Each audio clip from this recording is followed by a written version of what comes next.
היי יובל, מה נשמע? Hi, Shoam. I'm doing great. Really excited and a bit overwhelmed. Can't believe it. I think it was only a month and a half ago that you called me and told me I have an idea. And here we are in this summit with so many people from all over the world watching us, and an amazing line of speakers. And really, there are so many questions and challenges and opportunity in higher education and K-12. How do you see it from your point of view? Every big crisis brings great opportunities. And think about it. We have more than 2,500 people that registered from across the world. We are bringing to the same place people from Stanford and NYU and Arizona University, from edX and LinkedIn Learning and Khan Academy, and really the best of the best. The driving forces of the future of education are going to be here in the next 2 days to share ideas, to share both the challenges and opportunities. And if you think about it, this is a new opportunity that we have that we must take to the future of education and the future of collaboration between countries, between institutions. And if there is one thing that I would like to change, is this thing. I totally agree with everything you said, and I'm looking at the opportunities ahead of Tel Aviv universities and higher ed, and I'm seeing so many fields or so many aspects that we can reinvent and change. For example, the whole learning experience within the universities, how do we communicate it to students, but also for teacher, professors. Most of them are invested in research, but what should they do in the classroom, in the online classroom, another classroom? Also, what is the role of the university? Is it just a place that we come to between the ages of 23 to 27 in Israel, or 18 or 19 in the US? Or should a university, for example, be a place that we are connected to throughout all our life, what is known as lifelong learning? And speaking about learning, what is the next phase of learning? What does research have to tell us about learning? For example, neuroscience. So there are so many opportunities and channels and future opportunities for all these systems. So I'm really excited to know what our speakers have to say about it. How do you see the opportunities or challenges from your side? So really, we're trying to focus on opportunities. One opportunity, for example, is the partnership we're going to talk about tomorrow, and how you bring higher education from anywhere in the world to the community. But for us, really, it's how we reimagine Jewish education, really how we make it really affordable and accessible to all, how we make sure that the connection to Jewish education and Israel experience is becoming plug and play wherever you are. And maybe the last and important point for us is really how we make this connection between Israel and the rest of the world stronger, especially with America. And if you look at the summit, again, we're bringing the largest Israeli university with one of the fastest growing Jewish American organizations, with many other partner Jewish American organizations that are going to be here in the next 2 days and going to be actively participating in what we do. And this is one example of a new future of collaboration, knowledge sharing, and really thinking about challenges and opportunities as a global issue and not as a very individual and siloed issue. So I'm very excited for the next 2 days. I think we did together a remarkable world. Maybe it's a great opportunity to thank our teams for making this happen. And let's do it. Let's do it. Let's have fun. Let's start the summit.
Hi, welcome to the session, the first session of the Trailblazers Conference. I'm Jan Hoffman, the news editor and head of online content and strategy at the Jerusalem Post. And I have with me two very impressive people. First, we have Dr. Kristen DeSerbo. She's the Chief Learning Officer at Khan Academy, a nonprofit dedicated to providing a free world-class education to anyone, anywhere. In this role, she is responsible for driving and communicating the teaching and learning strategy for Khan Academy's programs, content, and products in order to improve student and teacher engagement and outcomes. Dr. DeSerbo's work has consistently been focused on embedding what we know from education research about how people learn into the digital learning experiences. Prior to her role at Khan Academy, she was Vice President of Learning Research and Design at Pearson, served as a research scientist supporting teaching and learning in the Cisco networking academies, and worked as a school psychologist in the Arizona School District. She publishes and speaks to a variety of audiences about educational technology, learning, and learning science research. Kristen received her bachelor's degree from Hamilton College and a master's degree and PhD in educational psychology in Arizona State University. We also have with us John Schwartz, who serves as edX head of global business development. He is part of the team that drives edX's engagement with prospects and partners, including foundations, NGOs, corporations, and governments, both local and international. John has extensive experience in Asia and in the Middle East. John's career has been focused on driving business development for companies in a variety of industries, including education tech, automotive, pharmaceutical, publishing, and finance. He also has experience in strategic marketing and branding with an emphasis on experiential design. Most recently, John was a board member and chief strategist at Heston & Cutler, a technology-driven marketing and communications company. He's a graduate of Harvard and William Smith colleges. Welcome to both of you. Thank you. Yeah, so I want to just jump right in because we don't have a lot of time. And Kristen, I wanted to start with you. If you could tell us a little bit about your role and what you do over at Khan Academy, and also how that shifted when coronavirus started hitting the fan, back in February, March.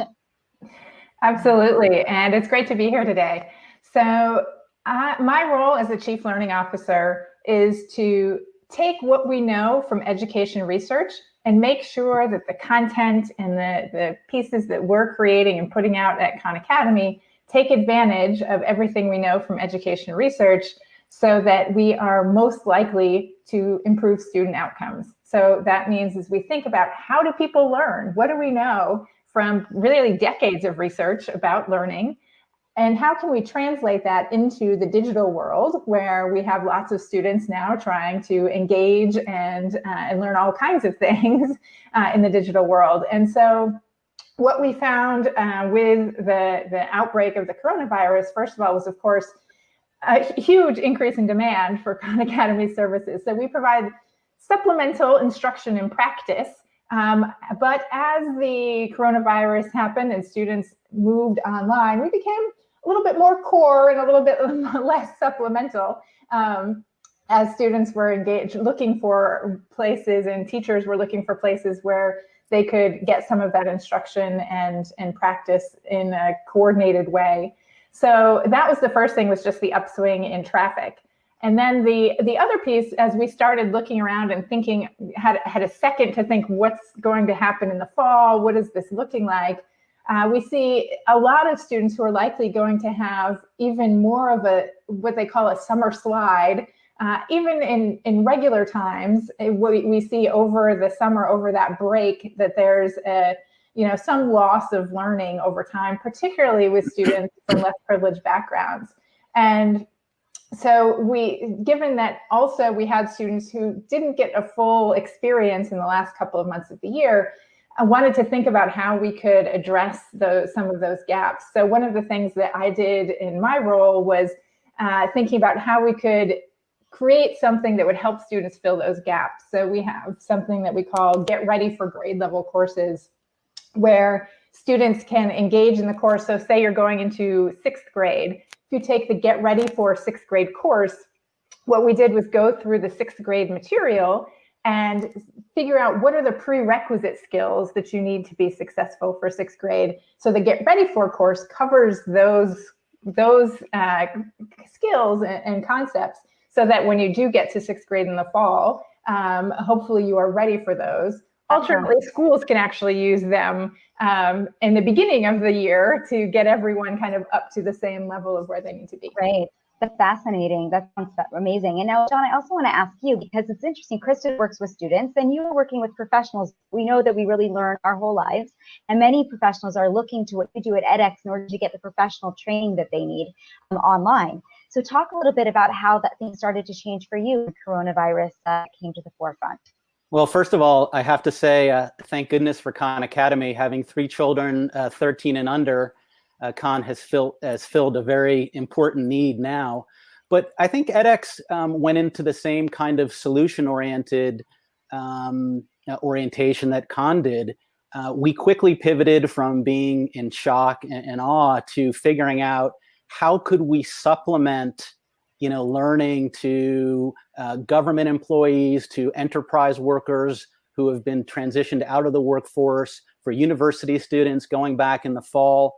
And we knew the last 8 years, we had a very powerful educational tool with incredible content, of course, backed by Harvard and MIT, that could fill a gap. So we didn't have a long time like other industries to really think about what was going on in terms of the pandemic. The entire organization, in less than 3 days went online.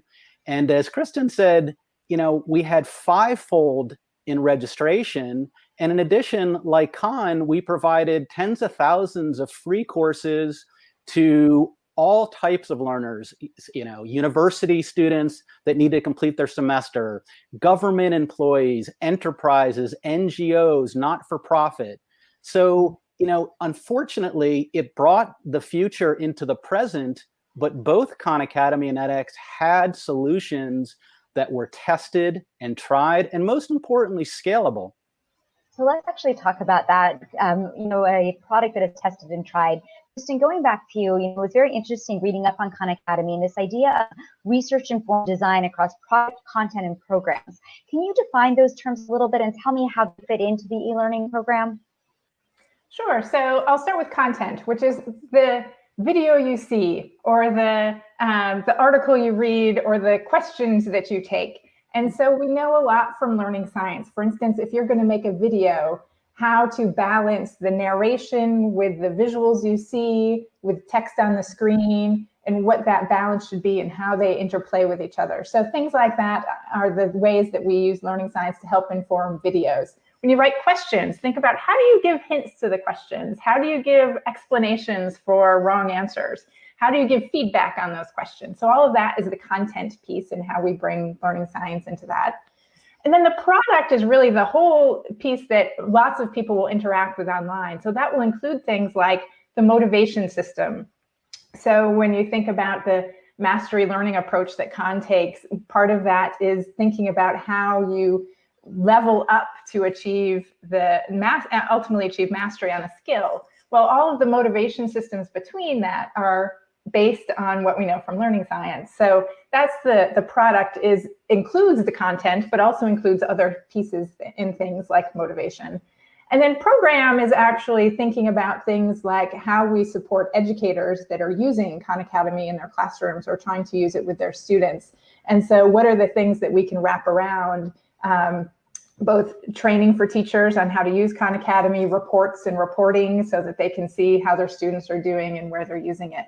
So all of those things, particularly when we think about reports and reporting and how we support instructional decisions that teachers are making in their classrooms, are how we bring in some of the research related to that as well. It's really fascinating. And a question for both you and John. It's interesting, Khan Academy was founded in 2008. As you mentioned, edX has been around. You had a product that existed.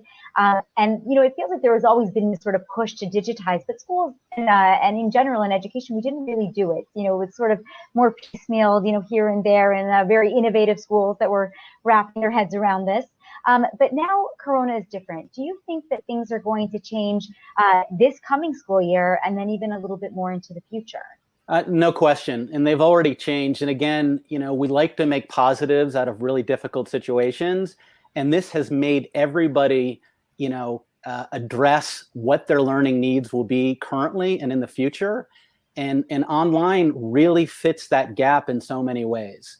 I mean, I think we both believe in the importance of in-person learning, But clearly, in times like this is an invaluable tool to so many millions of people around the world to get them, through and to progress their lifelong learning goals.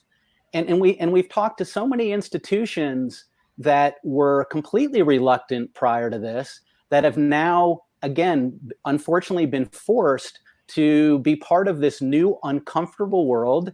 And I'm sure Kristen and I give the same kind of guidance. It's okay to be uncomfortable. If you're not, that's where the problem begins.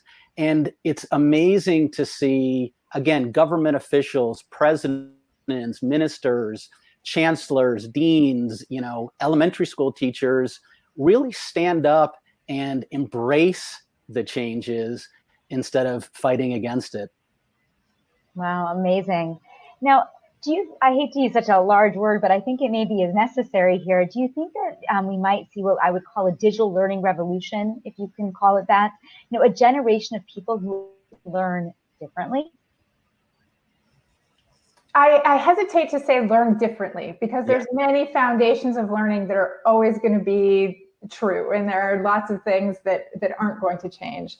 What I do think that we're going to see is a better mix of in-person and digital, and recognizing the things that digital helps us do. So, for instance, giving quick, detailed feedback in real time to students. That's something that digital can do really well, and it's hard for a teacher with 30 students in a classroom to give that kind of feedback to each of them. So if we can start, if the revolution is thinking about instead how to combine in-person and digital in really effective ways, that's the revolution that I hope is coming, and I think we're moving towards.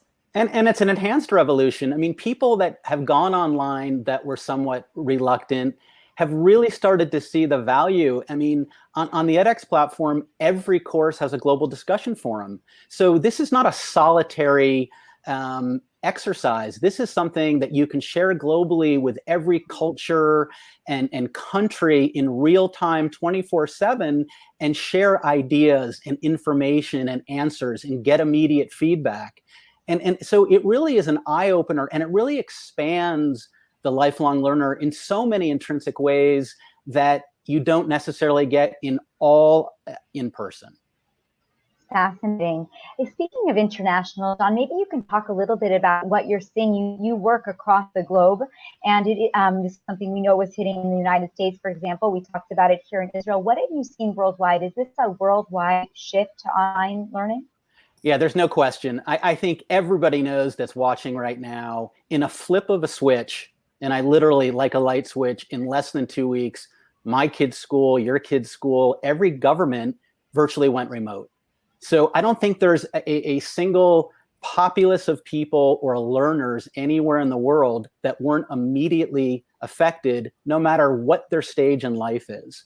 So that gave Kristen and I, a real momentum, because people were in need of continuing their studies. Again, whether in a university environment or elementary school or enterprise, we gave them a tool set that they could immediately use and lessen the disruption. So I absolutely believe it's here, but I believe it's here in a very positive way. And I think the response that we're all getting, no matter who we're serving, overall is appreciative, and to see the immediate feedback that we're getting from learners already, is really, I think, why Kristen and I get up in the morning, because we have real purpose now.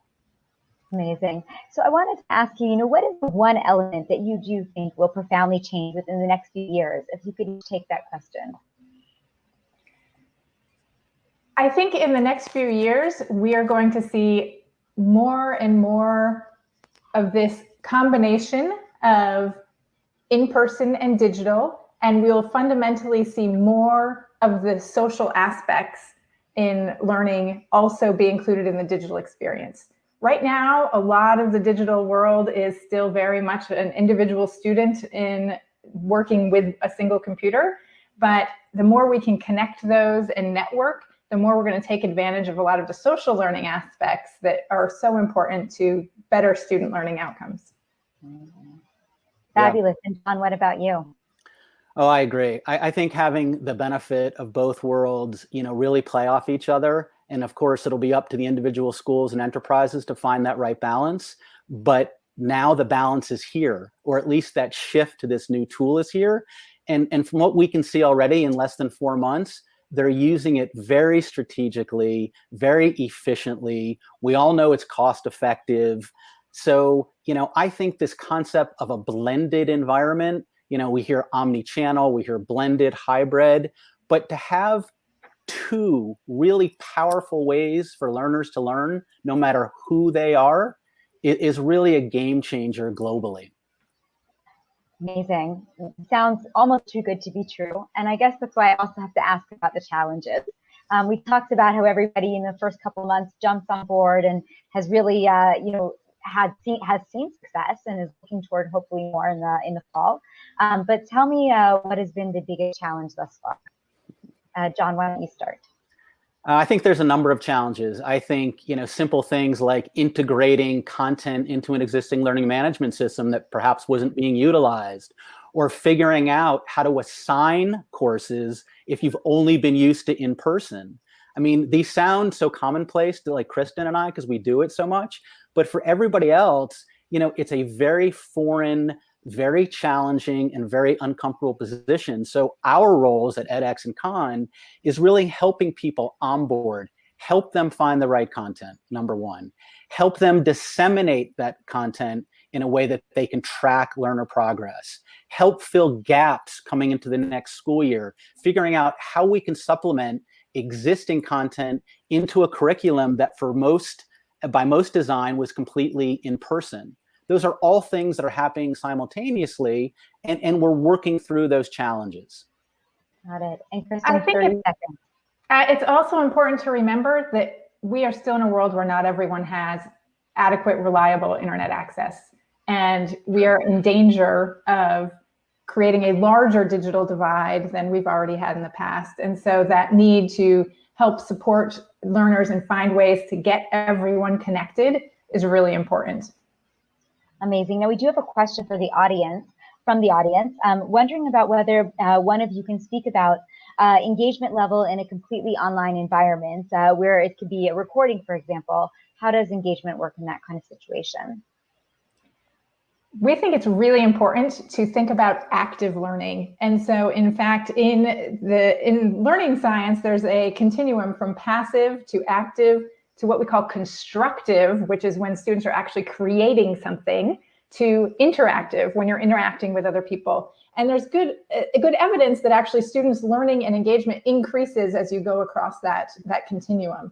So what we want to think is building online experiences where students are active and creating things and interacting with other students, not where they're sitting and just watching a video, kind of passively ingesting that information. And I think that's always been, kind of the misconception about online learning, that it's a very solitary exercise where people are huddled in their rooms with the lights off, just staring at their computer.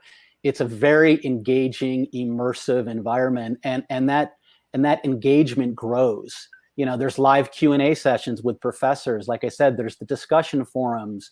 There's all kinds of ways for people to interact with others in addition to the content that's so important to their learning. 2 minutes left. So I want to have each of you take a chance, 30, 45 seconds each, to just tell us the vision. So we talked about one thing that will change next year. What's going to change in the next 2 years? What is that dream? Kristen, you start. I think the dream is to continue to think about how we can make those engaging and active and interesting experiences more and more. So I think there's lots of room to grow. I've done a good bit of work on thinking about game-based learning and game-based assessment and how we can move into and take advantage of all of the things we know about engagement with gaming and apply that more to learning and understanding students. So I think that's an exciting place where we could think about going and moving into the future. Amazing. Yeah. And John, what about you? I think from where, in my perspective and the myriads of people that our team interacts with, it's really getting them comfortable. It's really providing the proper explanation about why this tool, is so unique and so impactful and can really change people's lives and the outcomes of people's lives. Amazing. Well, we're coming to the end, and I just want to thank both of you so much for being here. Both you, Dr. DeSerbo, and also you, John Schwartz, so much for being here. I just think we better hope for interactive experience, as you said, going forward, and that we should all be able to have both frontal and online learning as we move forward into a healthier environment sometime in the next year. Thank you both so much. Thank you very much for having us.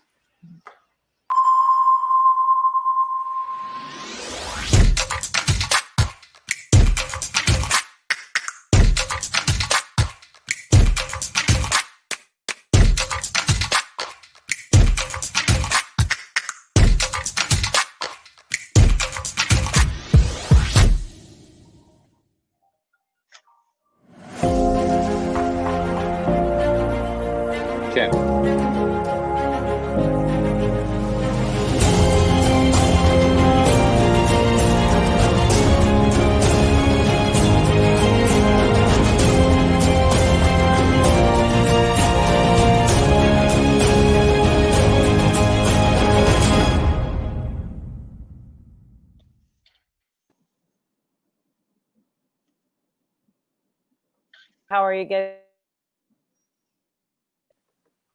And now my mic is not muted, so probably now everybody can hear me. Hi, everybody. Hi, Rory. Hi, Michal. How are you guys doing?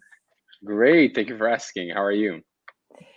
Good, good. Hello to everyone who's joining us for this lovely panel. I'm really, really excited about it. This one's going to be fun. I do know that we have about 20 minutes, which is not a lot because I have a ton of questions for you guys. I hope that we'll make it through all of them. But if that's okay with you guys, I'll kick off with a quick introduction of you two, so our audience will understand who they're going to hear from.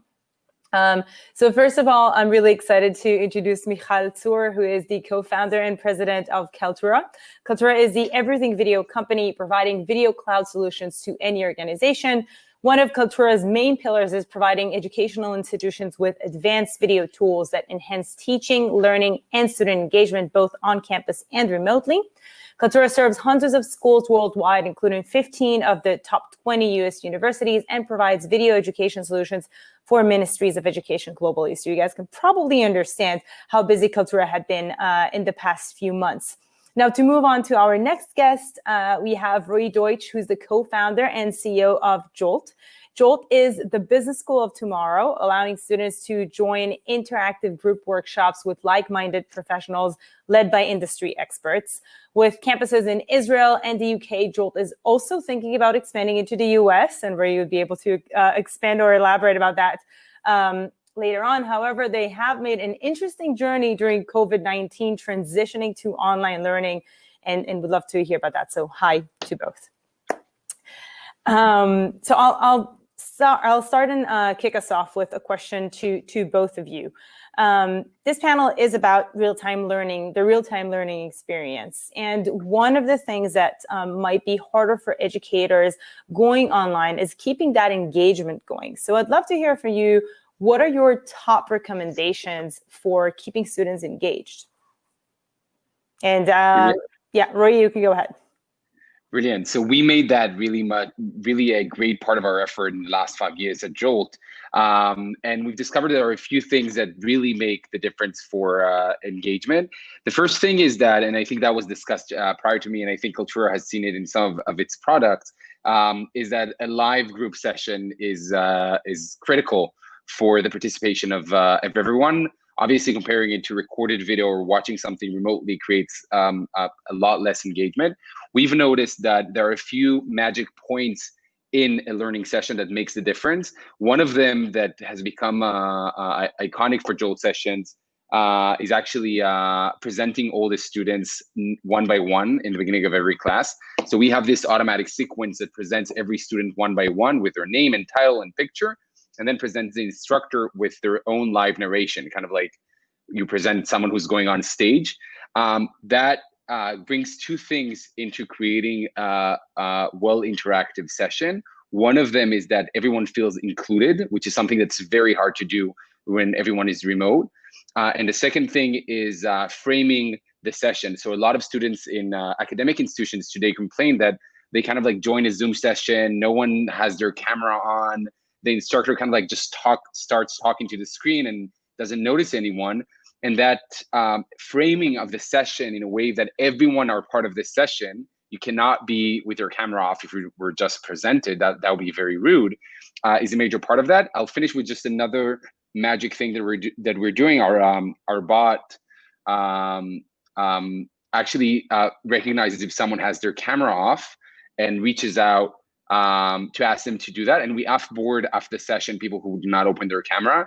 It's becoming an ethical thing I think in remote experiences in general. Being on a remote session that's live and being with your camera or microphone, with your camera off, is actually now considered, I think, rude and is harmful for the experience of the rest of the participants. And it's interesting because it's also something that we're seeing in business, right? I mean, every single meeting that we go through is now immediately turned into a video meeting just naturally because of COVID. Michal, your take on the same one? Yeah, so my take on engagement, which I believe was the question, is that, ultimately engagement has to do both with the content and then with the experience. So, typically I say that content is king, and, for us, we're a technology platform. We're not a content company. So we provide the tools for creating and delivering the content, whether it's, on demand or live or real time. And then, it's up to our customers to actually deliver high quality content, whether making it short, segmenting it, but making the actual content engaging. The interesting thing is that there are many tools to actually make the content itself more engaging and to create content in snackable bits that makes it easier to consume and more engaging in itself, or even, allowing to share video content as part of a live session, which typically is difficult using certain tools where you can't actually share a video. So actually being able to make the content itself engaging, and then the experience where you can, I would divide it into two. One is, the lean forward experience for the students in terms of the actual engagement and interaction with the content, whether it's, creating, interactive video paths and quizzing and hotspots on the videos so that users actually engage with the content through the experience. But then also, and that's something we've seen happening a lot throughout COVID-19, is promoting content creation by the students themselves. So, video assignments, and it's a valid, I guess, request for many types of content, whether it's, for, presentation skills, or if you're in a nursing course and you need to now show how you're doing certain activities, so, or a musician. So there are a lot of things where the performance itself is valuable, and then presenting the content itself. By the way, we've seen a lot of customers in Australia, even conducting exams over video so that they can actually verify that the students are the ones presenting the content and not cheating in the exams. I think that's an even more fun assignment in general to do, a video assignment rather than just to write something. By the way, Michal, I know that you do have some interesting statistics that you guys have discovered following COVID, and I was wondering if you wouldn't mind sharing some statistics with us about some interesting findings from COVID. So I'll share one piece of statistics. I mean, there's a lot of statistics because everybody's seeing, that numbers are going up, and there are many more virtual sessions, much more content recorded. Everybody's, by the way, recording classes now because not everybody can attend at the same time because we're mixing up our personal lives and the classroom and the education and everything. But the one interesting thing that I noticed, captured my attention, I guess above everything else, was the playback speed. So a lot of the content that is shared through our platform gets recorded and watched and viewed on demand. And, there's that Seinfeld chapter where they talk about close talkers. So apparently online they're slow talkers. And a lot of people are now fast forwarding. And I'd say that in education, we've seen it's about 1.7x on average recently, which means people are kind of losing their patience and they want to watch everything much more efficiently. And this is something, by the way, you cannot do in a live session. So if I'm now boring somebody, you cannot fast forward this because you don't know what they're going to say. But in a on-demand recorded session, you could actually fast forward and watch it more efficiently.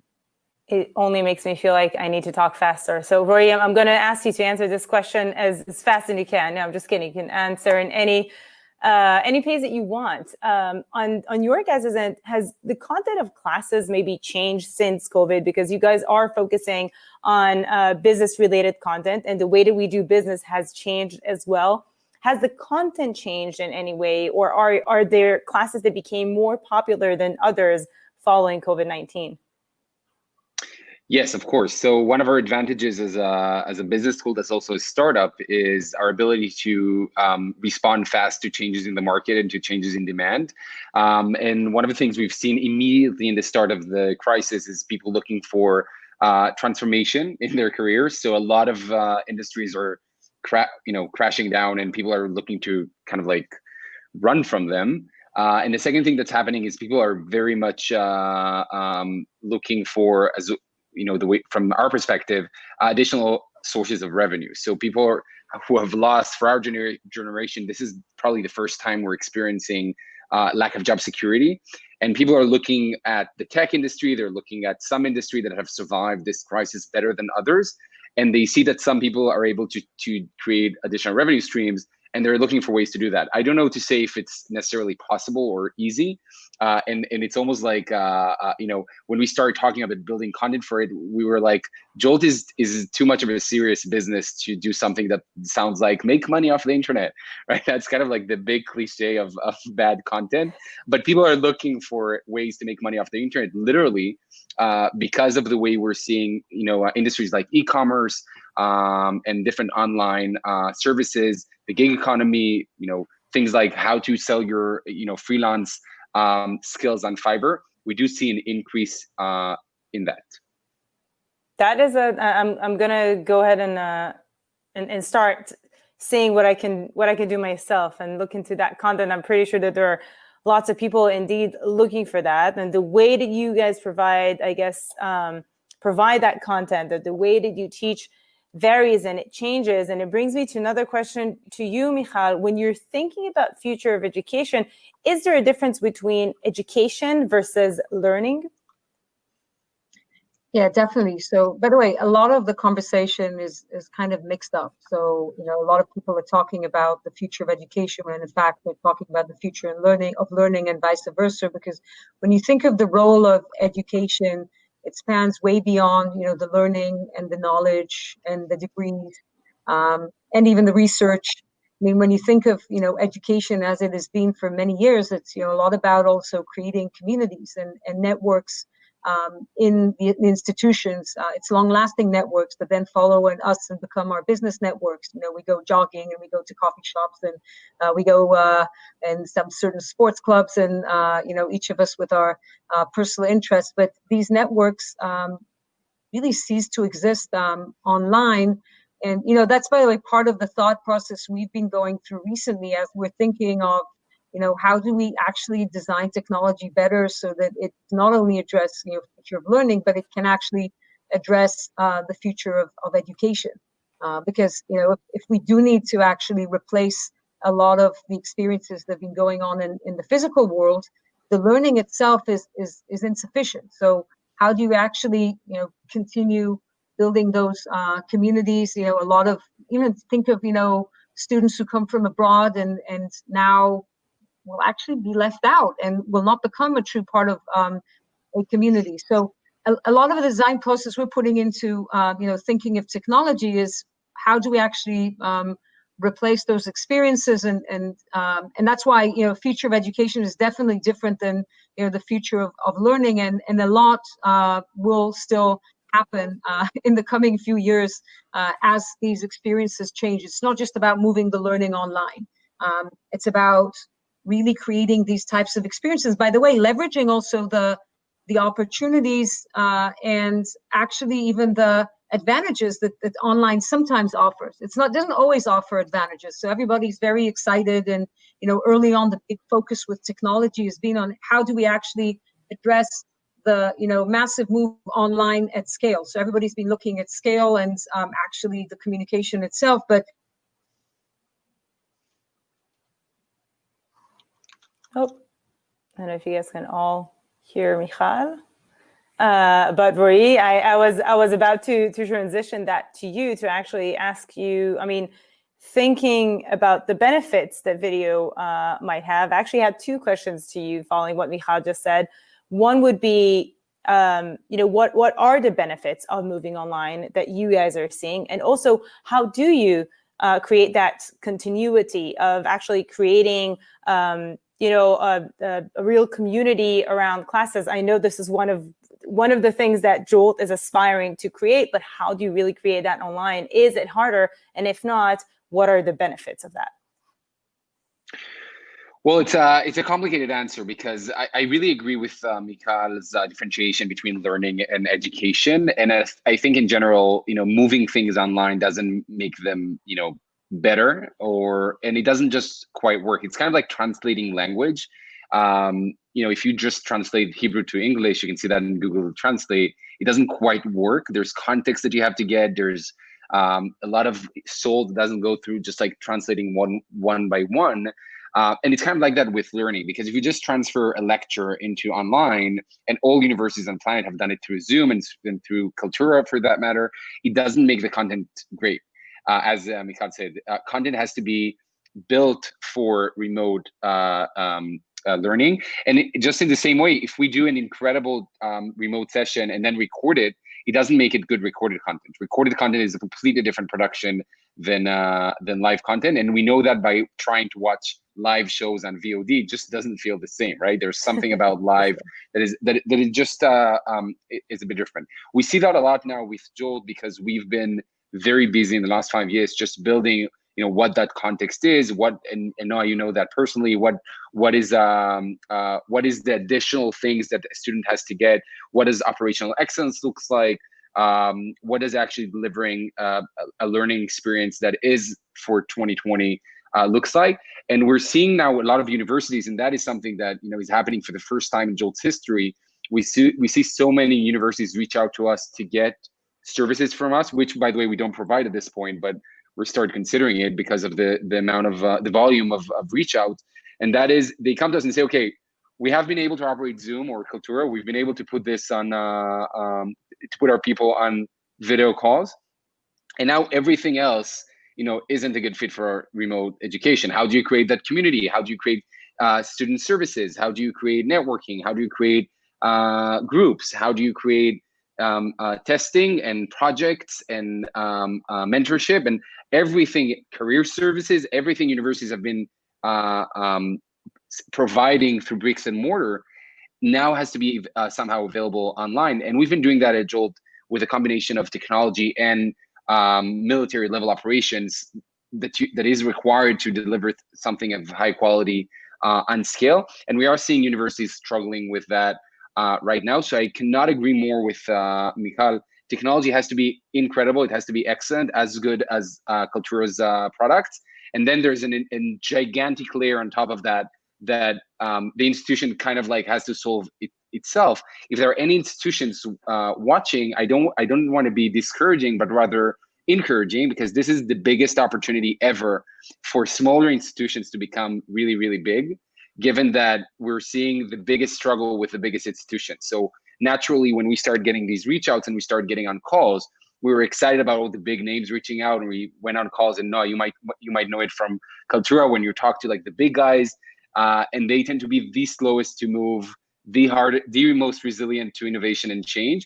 And then the smaller guys, the medium ones, those are the ones to look out for, because in the United States, I think colleges and postgraduate education institutions that are in the Financial Times ranking, not 1 to 10, but rather 10 to 50, are going to be the ones doing the greatest leap in the next few years, because of the gap in the market that they are now experiencing and are able to jump faster. We're going to see a lot of surprises from these guys in the next few months. And I must agree with you. We are seeing that in Kaltura. Yeah, Michal, go ahead. We do have one more minute left, so.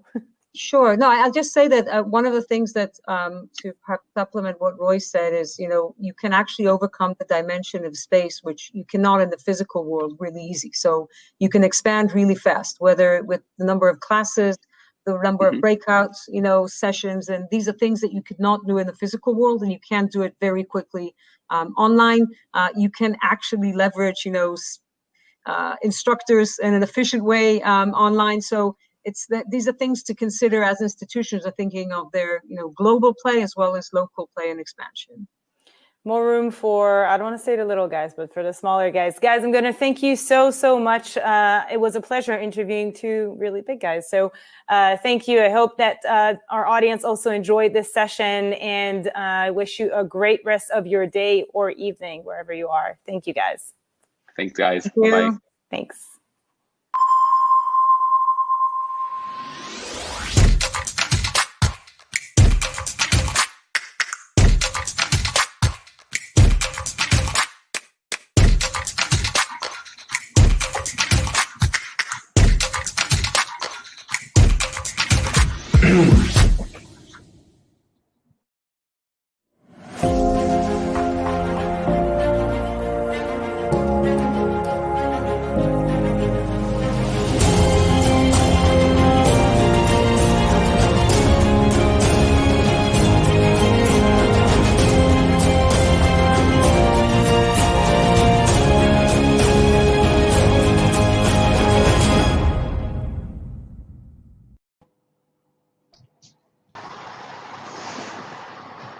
Hello, everyone.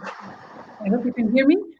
Glad to be joining this meeting in this session on the move from soft skills to core skills. And thank you, everyone, for watching us and joining us.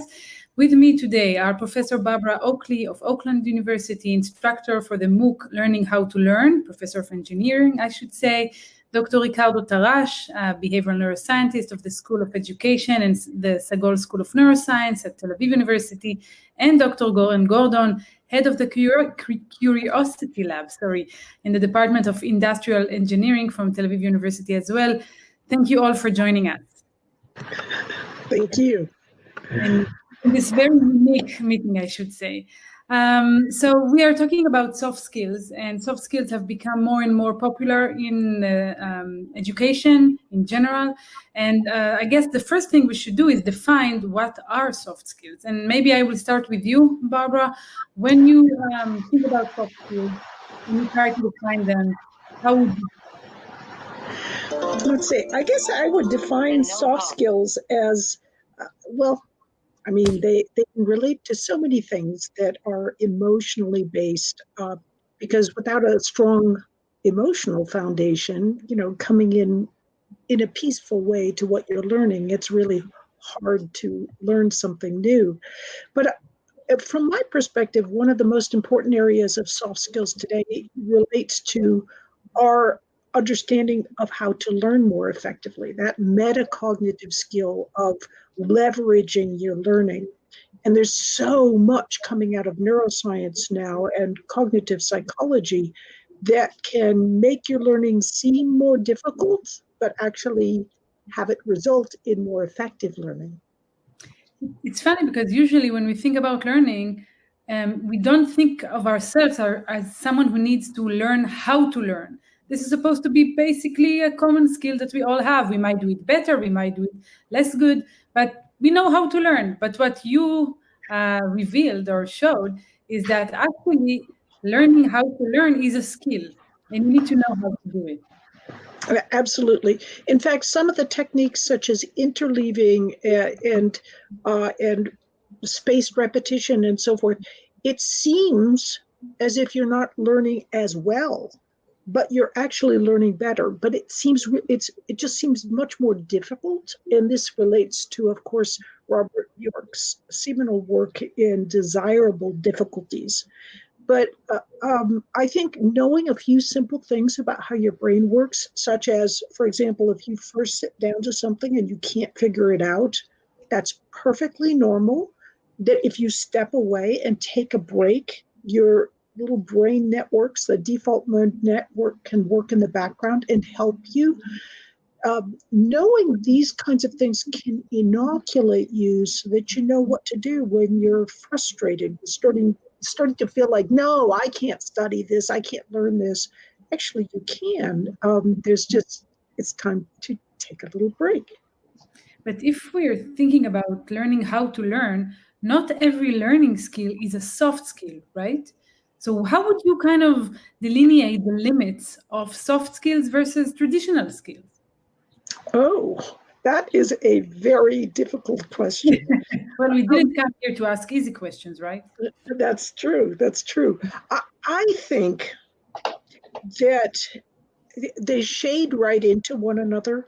And oftentimes, what I consider to be a soft skill is actually, it's a hard skill of knowing about how to learn effectively, but it's not the direct material that you're learning. For example, for work, you want to learn Python programming or some sort of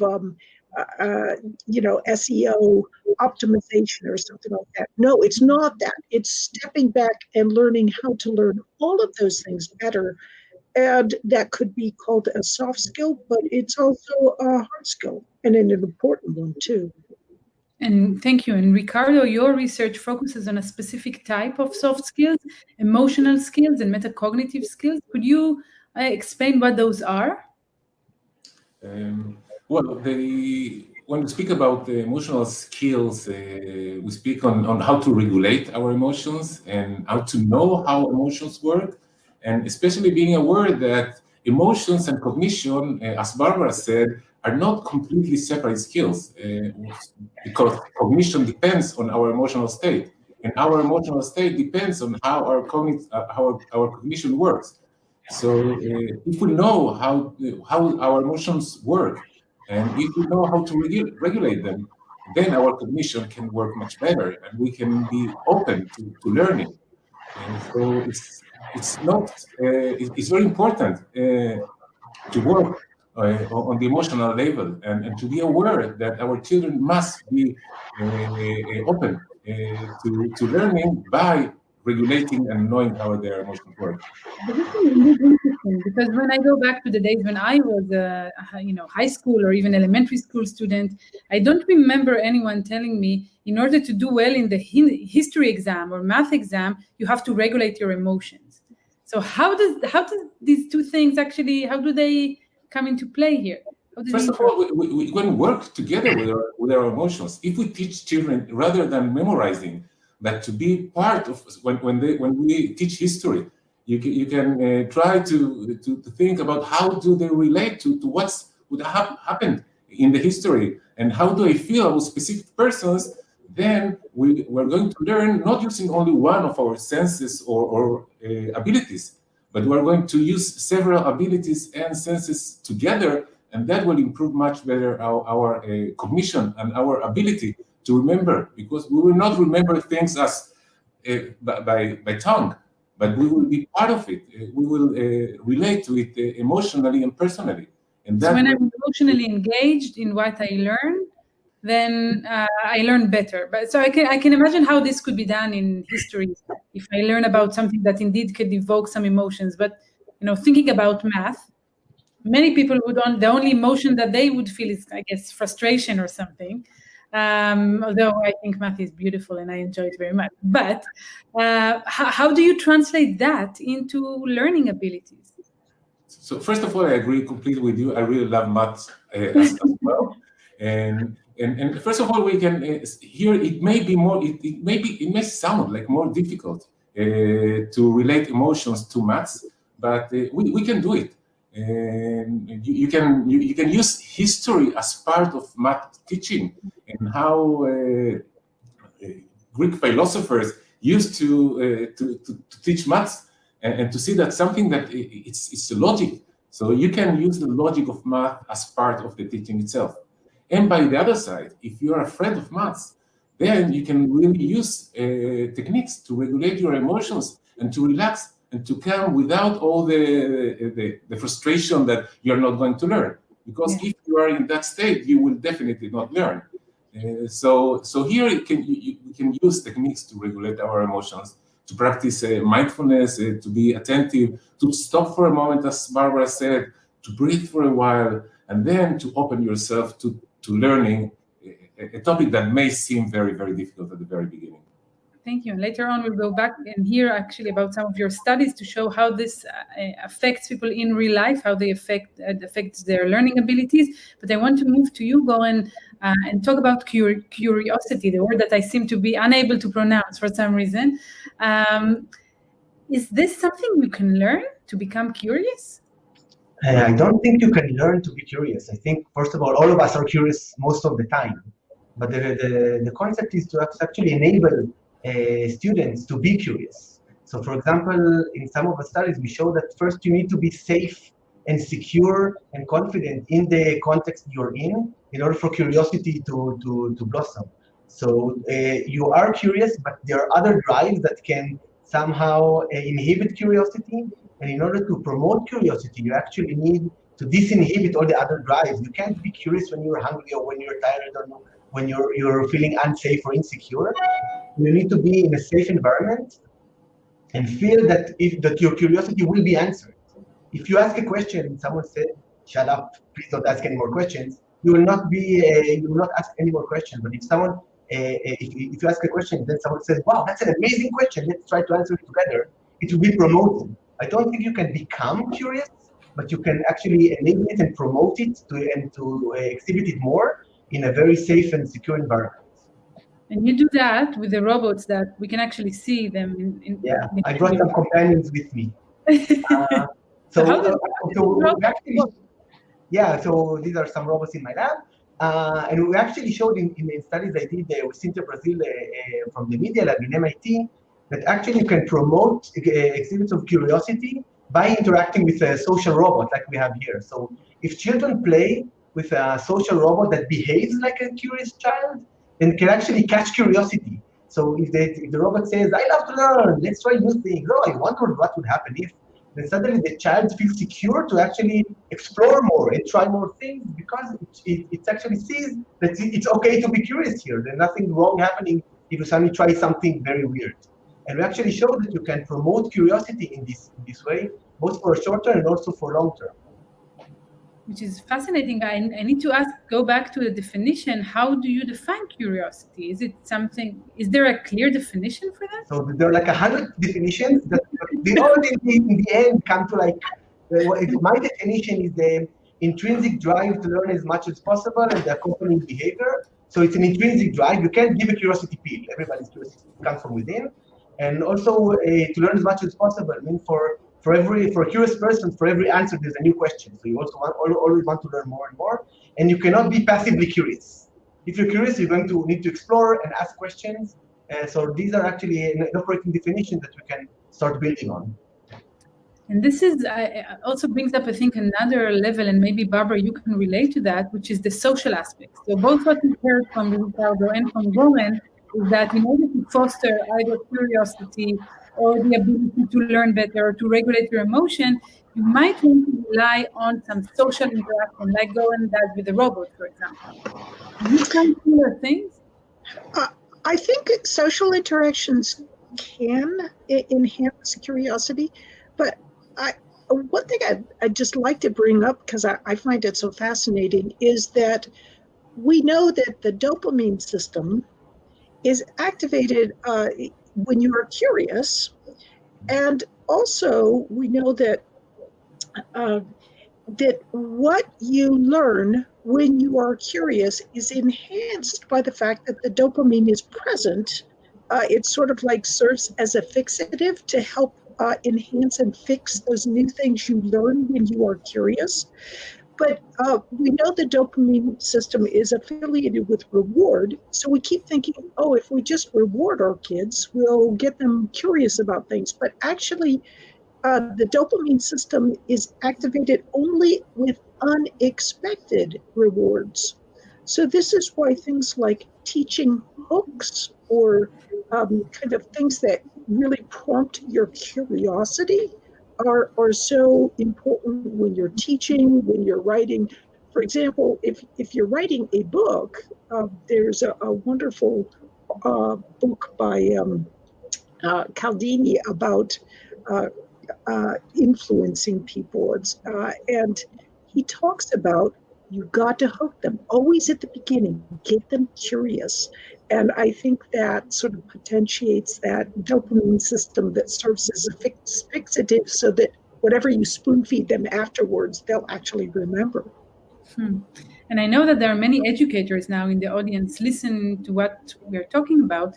And I wonder if there is a tool, like a practical advice or tip that we could give them in order to foster, soft skills in general in children. Because one thing to say, if you want to teach them math or history or any other topic, you can do it by ABC, this list of tips. But in order to teach soft skills, like confidence and metacognition and emotion regulation and curiosity, these are things that you can't find in a textbook. So how do you do that, Barbara? Well, simple. I did a MOOC called Learning How to Learn for Youth with Terry Zanowski and Greg Hammonds, and it talks about you can't just like give a sentence and say, here's the fundamental skills, that soft skills related to how to learn effectively, like how do you not procrastinate. But you can, in short videos, give some very insightful, very helpful information. And one thing I think that becomes unfairly discounted in our rush to move online is that people will often talk about the importance of the connection between others, which is really important, but then they use that as a way of dismissing the importance of making really good videos. And really good videos are what hook people and bring them into your course and make them be curious and excited and allow them to start interacting with one another. And so I think the creation of quality videos is given not given the preeminence that it deserves.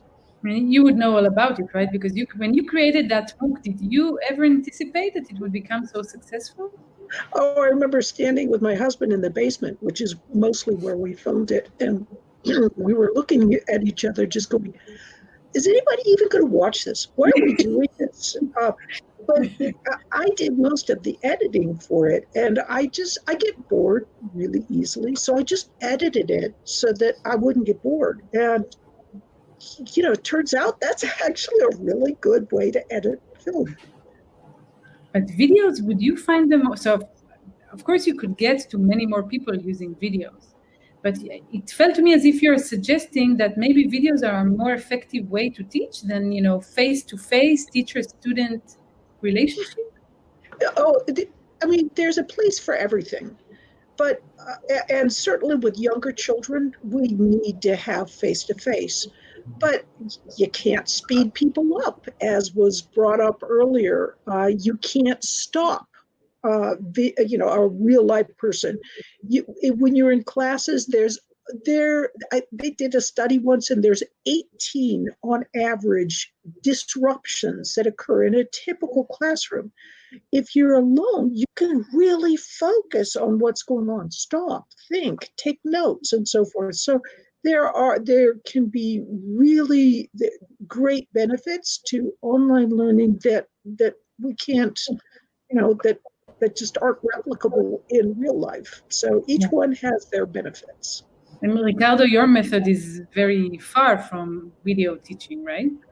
Not necessarily. I find out that in these times that video really works well, but still it's very important to relate, to have relationships. And you can have relationships, especially if it's an online video, and you can use videos as part of your teaching and how to promote learning and relationships between people. But still, the emotional part and the social part are critical, and they go together. So it's something that is really important for us, is to create communities and to help children to understand and to appreciate the differences between people, and to work together with, it can be either a project-based learning in which they have to solve problems together, and only by working together then you approach the result and you reach the learning by the end. And you mentioned before mindfulness. Could you share a bit of how you use mindfulness as a tool for, to improve learning? Yes, definitely. Well, you can use mindfulness. It can be mindfulness in education, and it can be mindfulness as education. So you can use mindfulness in education for calming yourself, for being present in the present moment without being judgmental. So first of all, it reduces stress and it opens you for being able to teach, to learn. You can use mindfulness as education. In one of the studies, we use mindfulness for teaching science. So instead of teaching about the different states of water, then you allow the children to feel and to feel the different temperatures of water in their hand.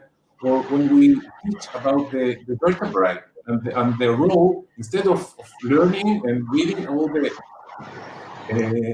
good abilities that having vertebrae and the flexibility and strength that it gives us, then we can imagine that all our vertebrae are attached together. And then what will happen? How will we move if we feel that there is a stick attached to our vertebrae? So mindfulness is not only practicing mindfulness with your eyes closed, but it's being present, paying attention on the way that you move your hands, the way that you talk, the way that you do things. So you can use mindfulness as part of the education itself. And we've seen incredibly higher grades among students that study, for instance, science while being mindfulness in the teaching itself. But let's say I'm a school teacher. What would you recommend? And I don't practice mindfulness, for example. How would you recommend that I approach that in my classroom? Would you recommend to begin every class with a few minutes of mindfulness with the kids? What would you do? I would suggest you first to practice by yourself. And most of the work that we do today with teachers is for the teachers themselves. You teach, you walk your talk, you teach who you are. So instead of helping the teachers how to give them techniques, I would suggest the teachers to practice by themselves a few minutes before they enter the class, to be present, to breathe, not to shout to the children, to be accepting of children. And if they behave in that way, then it will reflect on their behavior and on children's behavior. After they have done that for themselves, then yes, you can start any class by 1 minute of paying attention. It doesn't have to be with eyes closed and with a yoga position. It can be in a regular situation, but yes, being present, use your attention as if it was a flashlight, and to observe where your attention is in every single moment. And the more you practice it, then the better your attention gets. In our studies, we've seen that just by practicing mindfulness, the attentional networks of students improve. We can see it through their brain activity or through cognitive tests that assess their abilities of attention. So this is backed up both with behavioral and neuroscientific data. Yes, definitely. And going back to you, Golden, how do your experiments look like? So you take a bunch of kids and you take your nice robots that we see in the background and you allow them to interact? Yeah, so usually the curiosity by itself is not the content. You cannot do a session on curiosity. So you always have some kind of content, but around it, you try to actually scaffold the curiosity of the children by having them interacting with these social robots. So for example, in one study, they actually learned how to read with the social robot. And in all my studies, the robot is actually not the teacher, but it's actually a companion or a peer. So the robot learns with the children themselves. So then he says, oh, I don't know how to read. Can you teach it to me? And then he asks a lot of questions. Oh, so I wonder what would happen if, and then somehow promote curiosity. I want to also say something that I'm actually from an engineering department because we actually have now mathematical models of what is curiosity, which are based on how the brain works, of the dopaminergic system that we actually heard about before. So we actually have mathematical models of curiosity, which we can use for two things. One, we're actually trying to, for actually the first time, which is very, very weird, to actually assess curiosity in a quantitative way. Usually up until now, the people assess curiosity by asking you, how curious are you? But now we have these mathematical models which are based on how the brain works and trying to assess children's and adults' behavior in a quantitative model-based way. So this is very important if you want to actually show that you can promote curiosity, you need to measure it before, measure it after, and see what happens. Why do you need the robots? Like, couldn't that be done? Aside from the fact that they're super cool, right?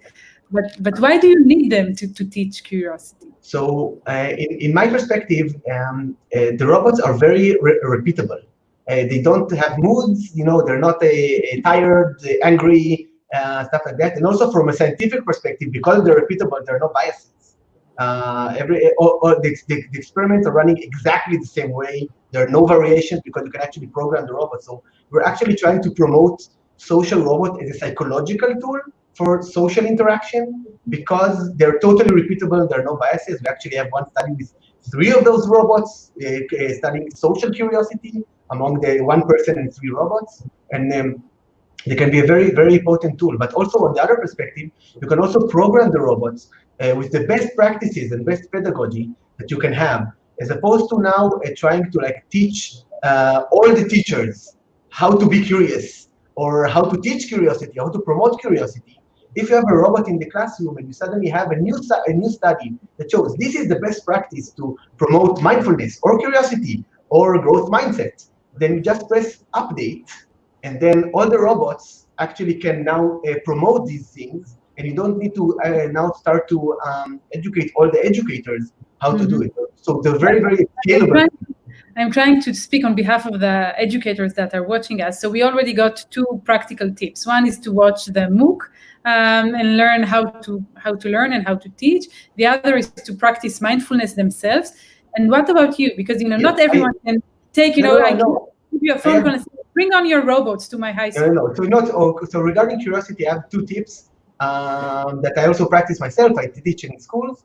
The first thing is like has been said before, and one that my colleague Susan Engel always says, make your teachers curious. If the teachers themselves will be curious, so when a student asks the question, said, wow, that's an amazing question, I don't know, let's try to find out, that will go such a long way to showing the students that curiosity is good and it's important, and it's it's not just you, it's also me, and that is very, very important. Just accept their questions with genuine curiosity, and you can't fake it. If you try to fake curiosity, the students will automatically catch you. So they try to be really curious and try to learn with the children. And some very, very small practice that I did in school, that I start every class with 5 minutes of ask me whatever question you want. And if I don't know the answer, we'll try to figure it out together. But just a free stage for ask any question that you want. And suddenly, first of all, they're controlling the classroom, because they determine what is going to be discussed next, because they're asking the questions. And at some point, actually, I did a score. So they got one point for a very well-formulated question, and 2 points if I don't know the answer, and 3 points if Google doesn't know the answer. And suddenly they turn to think about crazy questions that you don't know the answer. There's a lot of discussion about it. And it's a very, very easy tip that you can do in every class. And that's great. And unfortunately, we're approaching the end of this discussion. So we have the identical question stage now. I would like to ask you, what is the one element that will profoundly change within the next few years? Who wants to go first? Oh, I didn't quite get the question. If you might say that again. Sure. So the question is, what is the one element that will profoundly change within the next few years, with respect to education, of course, not about the coronavirus. So, any bets? I have my answers behind me, so it's very short. So I really believe that social robots are the key, in the sense that they're scalable, they can be tailored, they can be personalized, so 1 child per robot, and then you can have all the benefits of one-on-one sessions, but with a very personalized and social interaction. You can have 1 robot with a group of people to actually promote group discussions and group dynamics.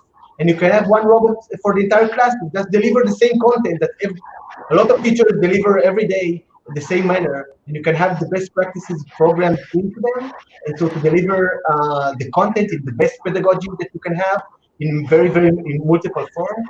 I'm afraid that I didn't ask this before because we don't have time to develop this, but we can argue whether this is a better solution than teachers, but let's keep It's not instead of teachers. All my robots are robot EA. The Okay. teacher, there's always a teacher in the classroom. They only assist students. Wonderful. Ricardo. Well, I think that there will be more personalized learning, as Goran said, and more active learning, more focus on emotional and relational skills, and more ability for the kids to make mistakes. That's very, very important, and not only to know, but to try. Wonderful. And Barbara, we finish with you. We end with you. Sometimes the old saying is that moving a university is like moving a cemetery. You cannot expect any help from the inhabitants. So I think we've seen that in the online world. There's been a lot of kicking and screaming about, because it's a big transition. But I think what the future holds is that it's becoming clear with the virus and so forth that online learning does have great value. And I think we will continue to see tremendous growth along those lines. Thank you. I want to thank the three of you so much. I am now going to put my kids to sleep, and I'm going to do mindfulness with them and to ask them to ask me questions, and then maybe watch a short online video just to finish the evening. Thank you so much for this discussion, and thank you everyone for watching us. Have a nice evening. Bye-bye. Bye-bye.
Hi, everyone. Hey. Good afternoon and good evening for our audience from Israel.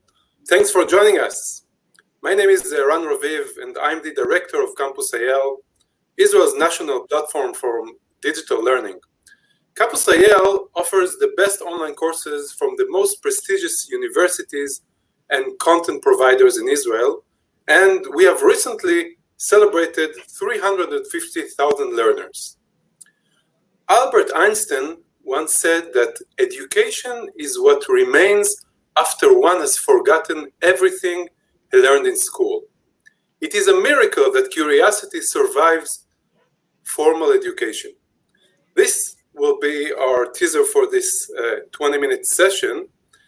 In this next 20 minutes, we'll get to know Ruth and Inbal, two young and promising entrepreneurs who chose to accept this challenge and lead extraordinary initiatives to make a change in the way young students engage with challenging curriculums such as math and software coding. Let's start with Ruth Polacek, who is the founder and CEO of the She Codes initiative. Ruth, thanks for joining us. Thank you for having me. Why is this so important to engage young women with coding at an early age? And how does She Codes turn this notion into reality? Well, basically, programming is a skill like any other skill that takes time to learn. But what's more important is that in society, there's some prejudices and preconceived notions that are put upon women. And if women are exposed to certain things in an early age, they're more prone to continuing with it later on. Put upon women. And if women are exposed to certain things in an early age, they're more prone to continuing with it later on. So, for example, since math is taught in schools, some girls who are exposed to it at a young age aren't intimidated by studying math. Unfortunately, coding is not yet widely spread in elementary school and so forth in younger ages. And therefore, when mainly men are exposed in various specific extracurricular activities in electronics and also coding. Therefore, if you start at an early age, girls won't be intimidated when they're older to approach it. And that's basically part of what we do at Cheat Codes. It's also true at older ages. Women who are choosing their major, whether when they're going to school and university or college, and later on in life when they're choosing a profession, they're more likely to stay away from things that are not familiar. So Cheat Codes, we basically built a community. And our community, where we span all over Israel, we have 52 branches, including for girls, but also for young adults and in general women, also any age. We have training courses and community events, basically to put down some of the barriers that women and girls have towards studying computer programming, software engineering. And many of the participants go on and choose to study in university and continued education, and also continue in Cheat Codes and advance in their career. And we see it in various contexts, and it's therefore important to start early, but at any age you can actually do it. And the main important thing is not to be afraid of it, and just go with the flow and work hard and study like any other field. By the way, do you see already results? Absolutely. We have very specific KPIs. We have a very large collaboration with Israeli Labor Ministry. And we have every year, we have close to 1,000 placements of women, software engineering, and also raises and promotions. So, and this is all with very bureaucratical. So we have proof for each of these, but it's something that we see all the time. We have thousands of women that are participating in the community, and then women who are actually learning and taking specific courses. And part of our KPIs are also women who choose to continue to do a degree in the field, but also women who start new software engineering positions. And I must say that we're focusing explicitly on software engineering. And even though we are aware there are a lot of other very wonderful jobs and positions in tech, we decided that many times women are kind of pushed aside to all of the fields that are surrounding this field. And this is actually the most needed profession, also the highest paying positions. And we see no reason why women won't increase their percent in software engineering positions. And we believe that it can be like many other fields, such as medicine and law, and basically, and also accounting, didn't have any women at all a couple decades ago. And now there are over 50% of women in these professions. And we see no reason why it won't be the same as software engineering. And we believe, since this field is also growing rapidly, it's definitely possible, and we're helping to push it and to make it happen. Thanks, Ruth. I will now turn to know Inbal Chamidis, who leads the Pi Challenge initiative. Inbal, too many people just hate math. How did you come up with the idea to change that? So when we first founded Pi Challenge, the Personalization Education Challenge, we didn't think only about math. We thought in general about how students learn today. And if you go back and try to remember your classroom when you were a student, when you were sitting in a classroom of 30, 40 students and one teacher lecturing, at least that's how it is in Israel, and I know in the US it's pretty similar. It's very hard to learn in this format because it's like a one-size-fits-all format where the assumption is every student learns in the same way, but we know that the students are different. We know they have different pace and different interests. And we know that for most students, hearing the same lecture probably won't be effective. So this leaves the students often very passive. The material is either too hard or too easy, and they're often very bored.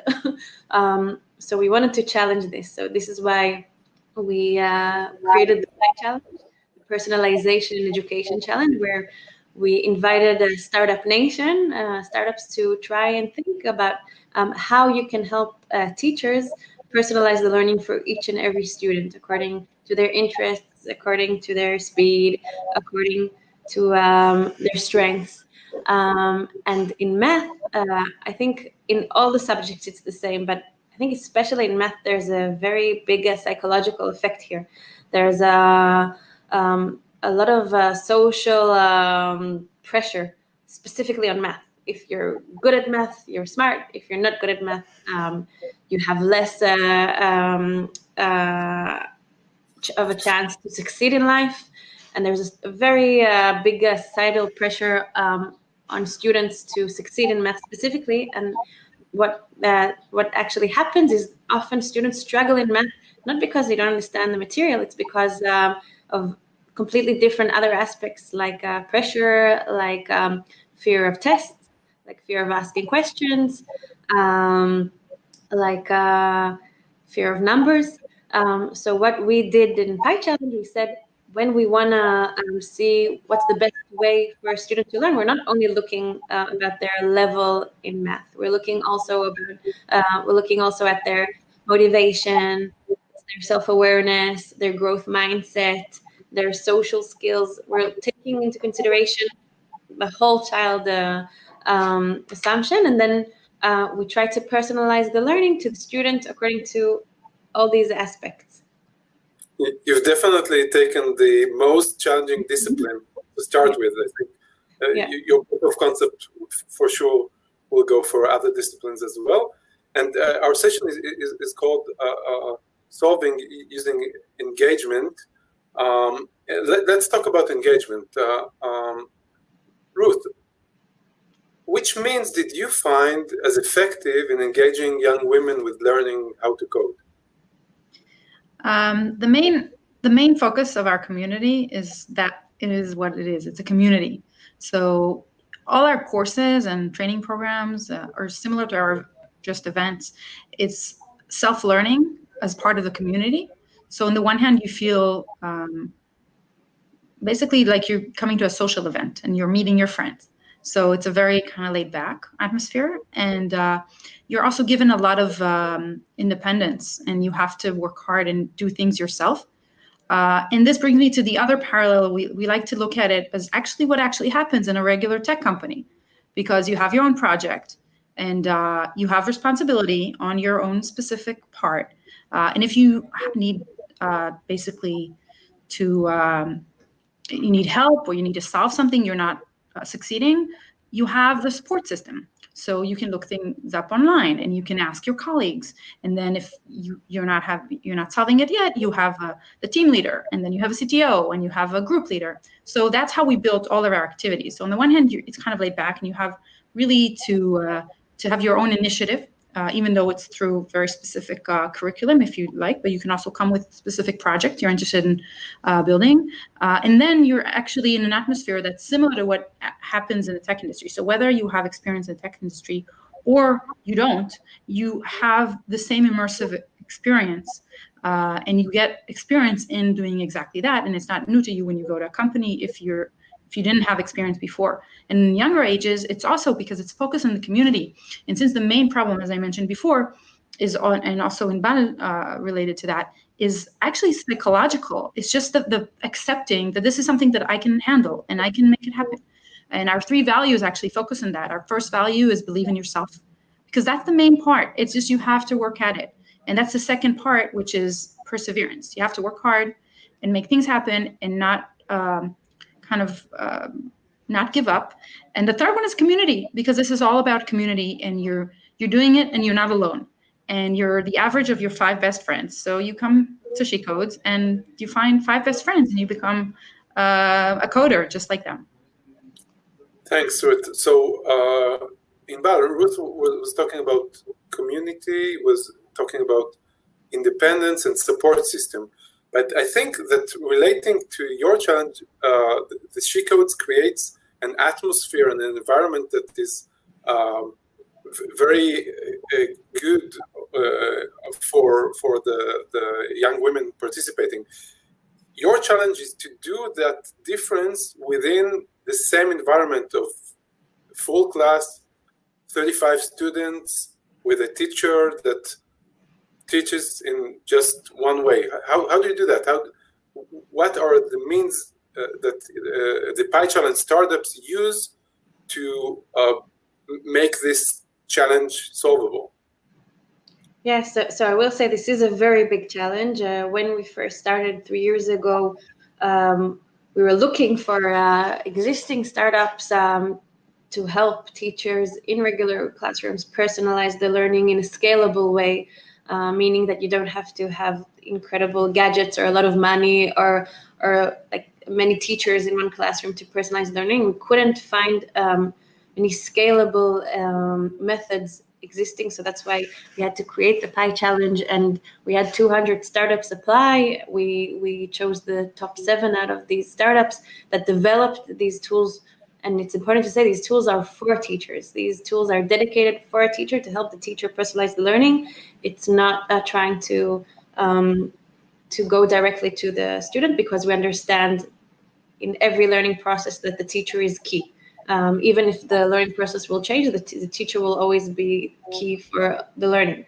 And the way our startups, they did the incredible different solutions, I will just mention a few, but as I mentioned before, they look not only at a few, but as I mentioned before, at your motivation and the people you like to learn with, and your self-awareness, and then you can learn the exact same thing, but in a different way.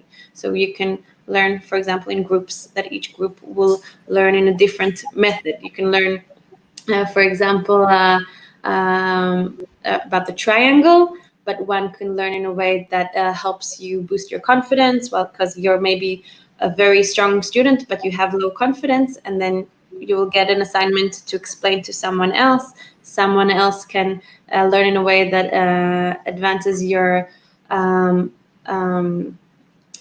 level of thinking, your abstract thinking. One can do it in a competitive way, in a cooperative way. So we can tackle all these different skills that we don't usually talk about to adjust the learning to the students. And we actually have very exciting feedback. First of all, now in the Corona, the Ministry of Education turned to us for a very, very big pilot for 200, 300 schools. And in the Corona, the startups implemented the solutions in classrooms. And we hear from teachers, they say, we can now reach every student. We understand where the student is at on a wide aspect of levels, and they're now even when they went back to school, most of them want to continue using these tools. So we see that this engagement is good, not only for in the classroom, it's also good in Corona times, and the transition was easier for them than I think regular methods. So personalization. Yes. Unfortunately, time flies, and we need to start concluding. We'll finish up with the identical questions of all speakers in this summit. What is the one element that will profoundly change within the next few years? Let's start with you, Ruth. I think this might be a bit harsh, but I believe that some people find it hard to cope with, and therefore they're not accepting the current reality. But I believe that looking at the data, it seems like our situation regarding the Corona will remain the This is the way it is now for a very long time, longer than anticipated, very likely a few years. And therefore, education is what people should focus on right now, because at the end of this, this is something that you can do now and come out of it stronger at the other end. So you're calling for action for all the people that hear us now. Take an online course or take yourself to the next professional stage. That's now is the time. Great. Inbal, what do you think will be the one element that will profoundly change within the next few years? I think in general, and the corona is really going to speed this up, the role of the teacher is going to completely change. I think the focus in general in learning is going to shift from specific knowledge to learning how to learn, because first of all, because of the corona, but in general, just people have to learn independently much more, and the jobs are changing so quickly, so we can't predict what we need to teach, but we know that people need to be able to learn. So the teacher is going to shift from being the source of the data, of the information, to being a coach or enabler of teaching students how to learn. So they're going to become mentors, walking the students through the learning process and learning what their learning abilities are, how to learn, how to give themselves feedback. And I think this will benefit both students and teachers working together and working together and not in front of each other. Thanks, Inbal.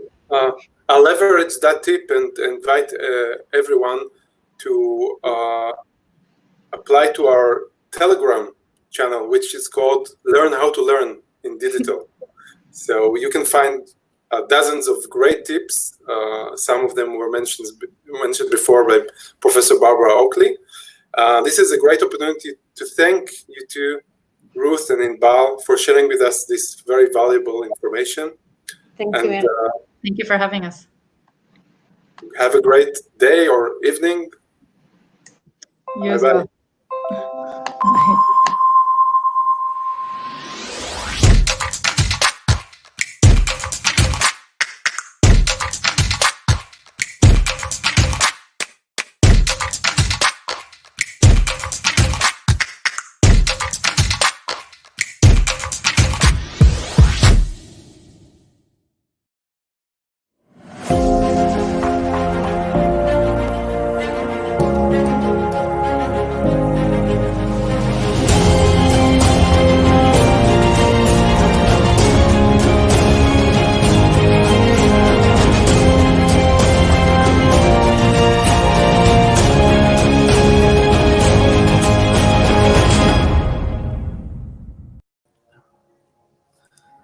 Thank you for joining us. I'm proud to present Mr. Gabe Zickerman. Gabe is an entrepreneur, author, public speaker, mentor, and teacher. His 3 books and dozens of workshops on gamification and behavioral design have set the standard in teaching how to build for engagement across many industries and countries. Gabe has co-founded 6 high-tech companies in his career and has always been at the forefront of emerging technologies, such as gaming, artificial intelligence, machine learning, and their interface to human behavior. His latest project, Philosophy, looks closely at why people, companies, and industries fail, and the lessons learned from those who have positively leveraged their mistakes to foster a true culture of innovation. Gabe, the stage is yours. Hello, everybody. Greetings from wherever you are to wherever you are from where I am, which is Los Angeles. It's very, very nice to be here, and thank you for having me. You know, it's funny when you listen to your own bio, I tend to sound like a very successful person. But actually what I want to talk to you about today is sort of the opposite of that. And June 4th of 2018, 2 years ago, this was basically the worst day of my life. Now, the reason, and you might think, oh, hasn't Corona been worse than that? But no, actually, this was the worst day. And the reason is that on that day, Apple launched this product called Screen Time, and Google had launched their own version of this shortly before. You probably are familiar with it. It's a tool to help you manage your digital usage, what you're doing with your phones and your devices. And that's a noble and important cause, except it competed directly with my startup, which I had been working on for 3 years. It's called Onward, and we released all this money, and we're trying to solve this problem. And of course, when Apple enters your market, your business is basically over. And what was challenging about this particular experience, for me immediately thereafter, was I was incredibly embarrassed. I was just, so ashamed, so embarrassed. I had gone on 60 Minutes and been interviewed by Anderson Cooper. I'd raised $3.5 million from people that I knew for a long time. I recruited friends from all over the world to come do it, and I was just living incredibly low, really depressed, suicidal, like just not in a really good headspace. And it was something that I felt and believed very passionately about. And then suddenly I had this sort of realization: this is weird that I'm so affected by this failure, because as you heard, I've launched 6 or 7 high-tech startups in my career, depending on how you want to count it. And of those startups, 2 have been successes. The jury's still out on 1 of them, and the rest of them have been colossal failures. They've been huge implosions. I've lost plenty of money. I've made plenty of money. I've lost plenty of money. And so it's kind of weird, because I think, okay, 30 years since my first startup until now, and I don't seem to have made any progress in how I deal with failure over that time. Anything I do for 30 years, I'm going to get better at. Literally anything. I'm a better baker today than I was when I was 16. But somehow I'm no better at failure. And that prompted me to sort of ask this semi-rhetorical question, which is that we hear a great deal about how failure is the best teacher. We hear that failure is important, and it's important to fail fast and fail up. And we hear all this advice about how to just how to make failure work for you, and there's all the work on grit and resilience in education among students. But what I realized was nobody had ever actually taught me how to fail well. I was supposed to sort of absorb this, I guess, from the universe, and that really did not make sense to me at all in retrospect. So I started looking to understand this phenomenon. Why is it that we say failure is so important, but we don't seem to invest any energy in actually teaching people how to fail well? And, look, I am the child of immigrants. My parents were refugees from communism. My grandparents were all in concentration camps and survived back in Hungary and Romania. And I was a first-generation Canadian. I am actually the eldest in my whole family in our generation. And as many of you can relate, from many different cultural and social vectors in here, being an immigrant, being Jewish, being a child of Holocaust survivors, all this kind of stuff, there's a tremendous amount of pressure to be successful. There is this sort of groundswell of guilt even, that your parents are constantly telling you, we sacrificed everything, we gave up everything, we left everything in the middle of the night so that you could have this opportunity, don't squander it. And that's a ton of pressure to be put under. And especially if you're, a precocious child and firstborn, there's a lot going on. And my parents and my grandparents wanted me to have a quality Jewish education and enrolled me from a very early age in Associated Hebrew schools in Toronto, where I grew up. And, Associated is a great school, very academically rigorous. And I remember, when I finally left Associated and went to public school, laughing at the fact that public school, they took a whole day to do what we did in half a day's curriculum, right? Because we did the government curriculum in the morning or the afternoon, and then we did the Hebrew curriculum the other side of the day. And so we were cramming everything into half a day and working super hard. And, everybody in that school is under pressure. There's the, cultural pressure and the teacher pressure and the parents being really intense. In the middle of all of this, what started to happen, or what happened a great deal, was that teachers really had sort of challenging reaction to failure. I remember, raising my hand as a very curious kid, raising my hand in class, and if you made too many mistakes, if you made a couple of wrong guesses in a row, the teachers would say something like, "Hey, if you don't know the answer, don't raise your hand. You're wasting the class's time. We have limited time. You're wasting the time." Now, I know most of you contemporary teachers, modern teachers, certainly when I talk about this subject to parents today, there's usually an audible gasp in the room when I say that, as many people sort of, think about how different that is from the way that kids are educated now, or our belief in it now, and some of the shame or shock or hurt that caused for them in their childhood. And I think on balance, we actually ended up probably pushing, for our children, for my children's generation, we ended up pushing the pendulum too far the other way. So if in my childhood, there was no opportunity of failure. Failure was bad. Failure was embarrassing. Failure was something to be ashamed of. You had to be successful and contribute to your community and take care of your parents and, have children and do all the things that they want you to do. So if in my generation, failure was an unconscionable embarrassment, in this generation, perhaps we've created too many opportunities where kids don't get to fail in the first place. They're structured in such a way that there can be no failure. And I think that pushes the pendulum too far the opposite direction. Of course, we do this, kind of every generation. One generation goes this way, one goes that way. I think we'd push that too far. And what we really need now is a way of making failure a normal part of the process and improving the way that people and kids in particular react to failure, really training them to fail. So training them to take risks and fail, because entrepreneurship is the future of so much of our social change. And of course, there's a bunch of other reasons other than schools that affect our attitude towards success or failure. One of them is kind of startup life. Now that's, my world. And for many of you, like in Israel in particular, you're touched by a ton of startups, probably here in the US and elsewhere as well.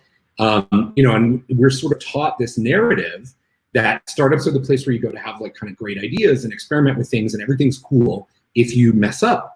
That if you, lose all your investors' money, no problem, you bounce back, you fail up, you fail often, you fail fast and break things, as Mark Zuckerberg has said. But none of those things really mean anything. And what you realize over time as an entrepreneur in Silicon Valley who's had ups and downs, what people remember is the last thing that you did. So if the last thing that you did is down, you're going to suffer for that, even in high-tech Silicon Valley. So imagine what that's like, for the kids who won't end up in that industry, how challenging, that can actually be. Another reason why we have this problem and why failure is so challenging is a cognitive bias called self-enhancing transmission bias. And that's very wordy. Let me summarize. People who are famous and successful, when they go back and talk about their past histories, they make them sound better than they were.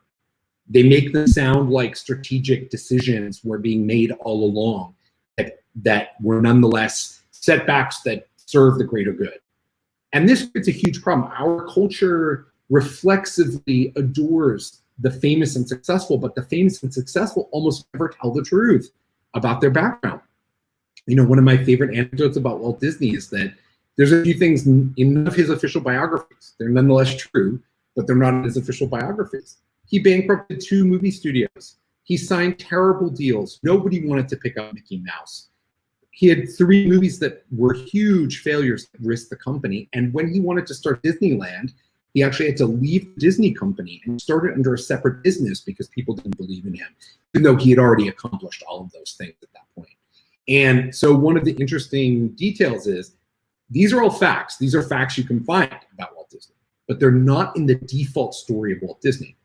So when we teach success, when we are teaching students how to be more successful in their lives, what we need to teach them is not the success path of those people, because the success path is not true.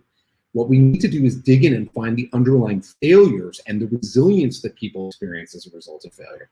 That is the crucial lesson from the famous. The other problem that we have is a concept called expert bias, which affects another cognitive bias, which affects everyone, including teachers and experts. And that's basically that over time, the more you do a particular activity, the more you study it, the more expert you are at it, the less able you are to reconstruct the process of getting there. So you become unconsciously competent, that is muscle memory. And often we depend on those people with the muscle memory to do the teaching. But those people who have the muscle memory don't remember how the thing was done anymore. So it's incredibly important, I think, as a real tactical thing, if we want to teach kids how to, fail well and learn from success, instead of bringing in the most successful entrepreneurs that the most successful coders and the more successful painters or artists or musicians, it's important to bring in people who struggle and who are able to talk about that struggle and talk about the process of getting through that struggle, because that's ultimately what we need to teach. We also use language that pits success and failure against each other as though they're separate states. You noticed at the beginning when I was talking about my bio, I was like, some successes, some failures. But this isn't true. And people who experiment a lot, people who are very pro-risk and very successful, when they're actually pressed, what they often will tell you is that success and failure, they're not opposite states, they're coexisting states. That at all times when you're dealing with a success, you're also worried that you're dealing with a failure. And all the times that you're dealing with a failure in your mind, you're also dealing with success. And this voice, this self-critical voice that's often called the gremlin or a self-judgment or just your internal critic, that critical voice is often set in childhood, and it's about avoiding failure, about avoiding embarrassment, about avoiding those kinds of situations. And that can be very difficult for people if we need and want them to be very entrepreneurial and very pro-risk. Now, some organizations are handling things differently. Things are starting to change in the business community at large, and this has implications for teachers, of course. One of them is at Netflix, where the company likes to manage their failure rate, so the number of shows they have to cancel every year, which is called the cancellation rate. They like to manage that number up, not down, which is very counterintuitive, but Netflix's founder has said that if they don't create enough things that need to be canceled, they are not risking enough. And I think this is important because we're going to see more and more companies do it that way.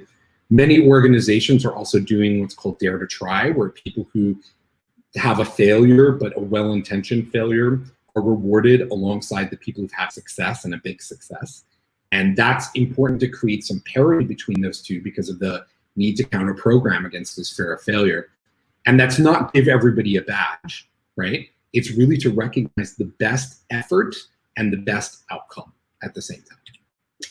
And the last piece, which is very important to teach, is a concept called portfolio theory. And I don't really have time to go into all of it right now, but let me use my version of it. I call it pugfolio theory. And basically the premise is, like a venture capitalist has 10 companies to invest in.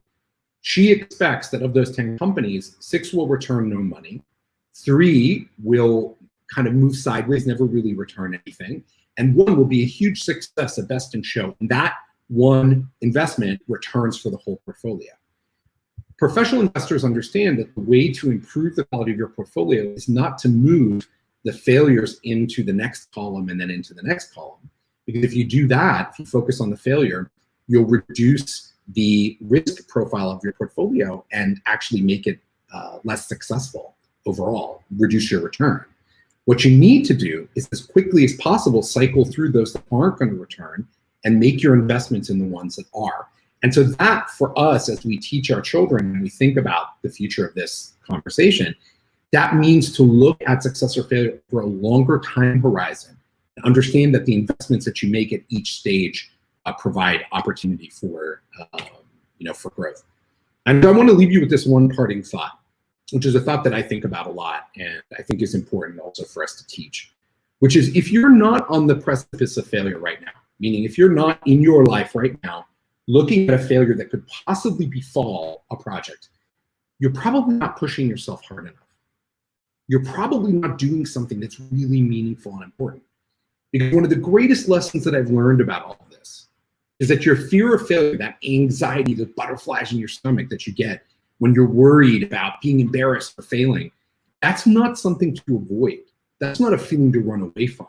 Because what that feeling is an indicator that you're doing something that's important enough to you that you care about the outcome. And so if there's one idea that I can leave you all with, and I'm very happy to talk with you, at length, my social media profile, my email's up there, reach out to me, I'd love to talk to you.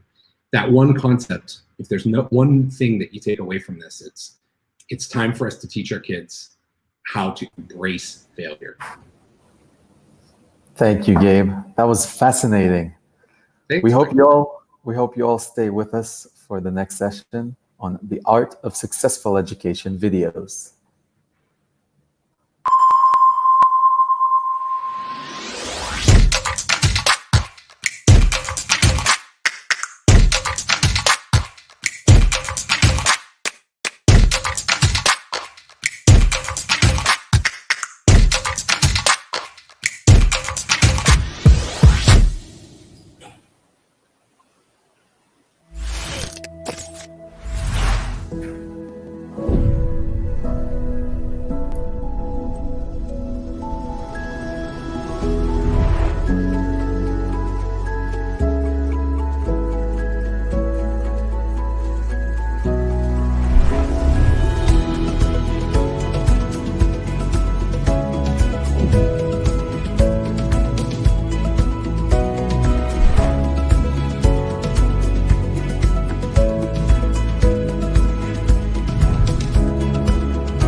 Now, I would like to welcome Ms. Noah Oron.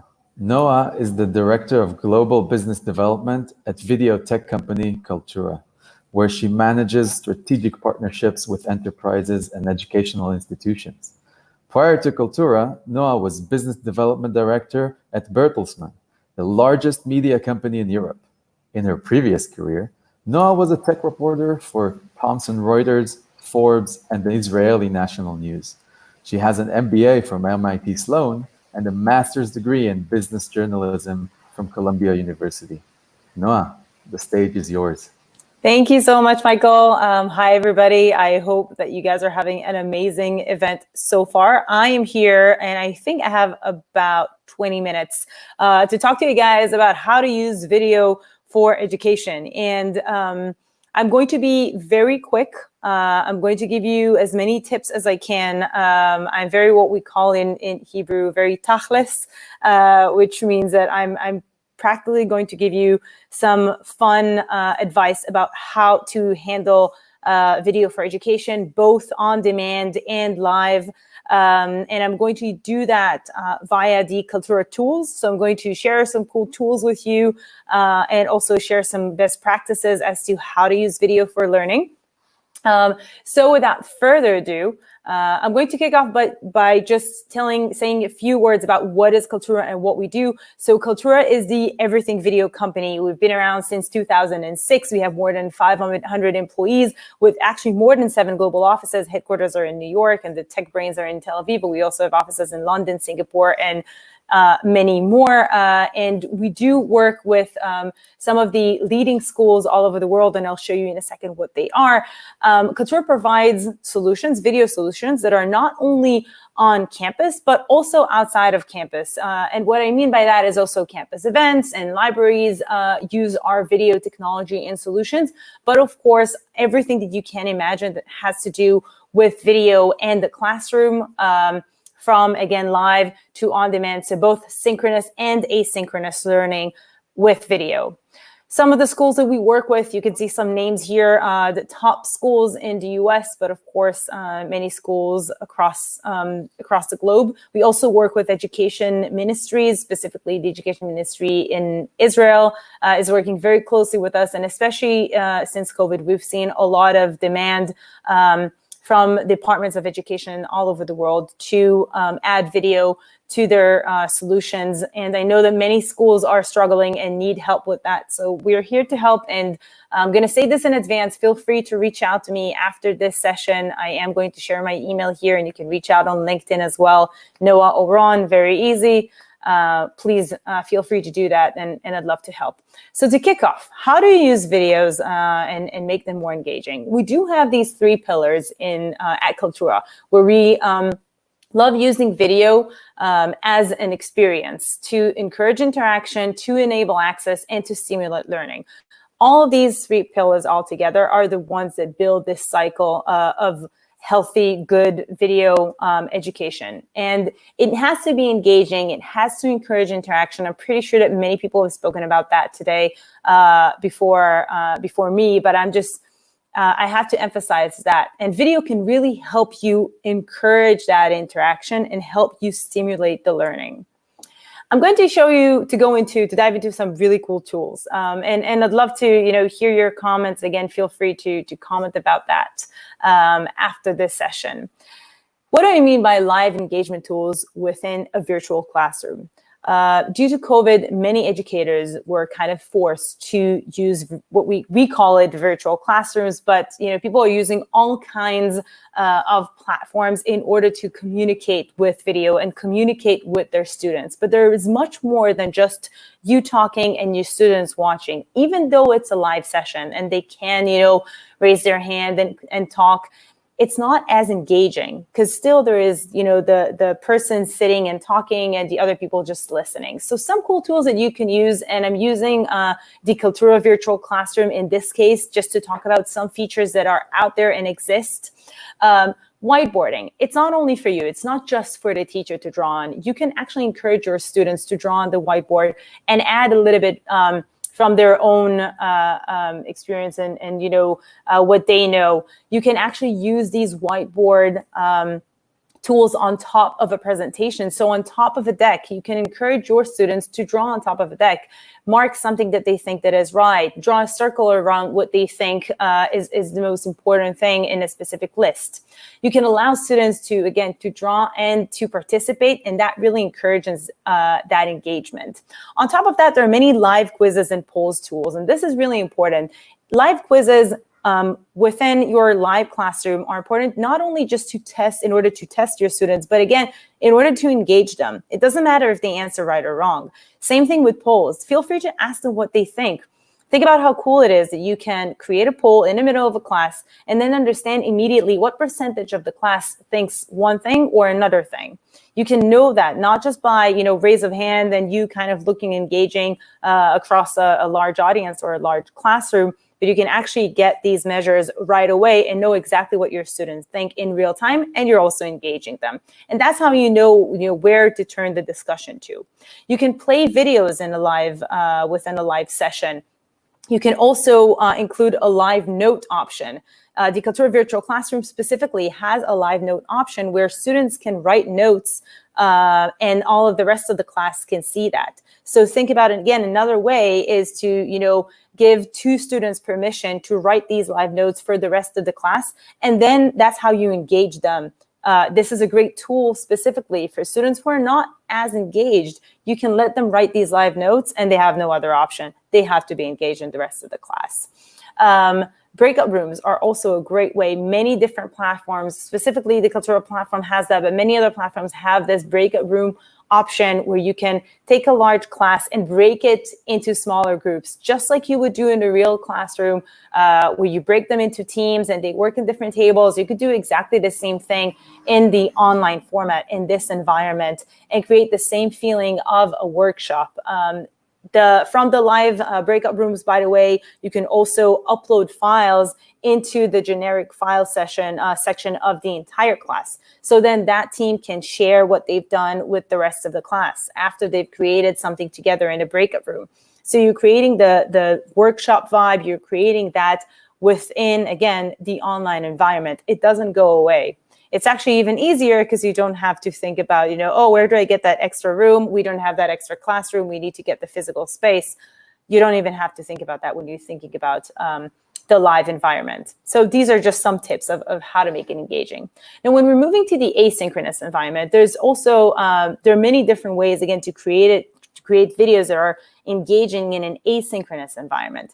Creating a continuous learning experience and combining these live sessions that you have recorded, so live classes that you have recorded, and then putting them in an environment or within an environment that is yours is something that, this is Kaltura's bread and butter, but this is something that you can do within any school or university using all kinds of solutions and platforms. So think about, after I've done my live class, I'm going to upload it to a section where all of the live classes, the recorded classes, are now at, and you can create engagement tools or add engagement on top of that, and I'll show you how. And it's much easier than you think. Many of us are using different types of LMSs. These tools, the video tools, can be added to these LMSs. What I'm showing you here is an example of how you can include the Kaltura Media Gallery, so our media gallery and video gallery, inside Blackboard. So you won't have to log into a whole new platform just for the videos. This is already included in the LMS that you're already using. And it can be Blackboard, Canvas, any LMS that you can think of, or LXP that you can think of, we can probably integrate with. So you can add video to these capabilities and again, and create all kinds of solutions and engagement tools within that. Class recording is something that a lot of us are doing, and many educators are already doing. But something that is important to remember is that recording yourself and your screen is a tool that is now available on many platforms. The Kaltura tool in this case allows you to record yourself and also your screen or your deck. And after that, the way that your students are going to watch it is going to be more engaging.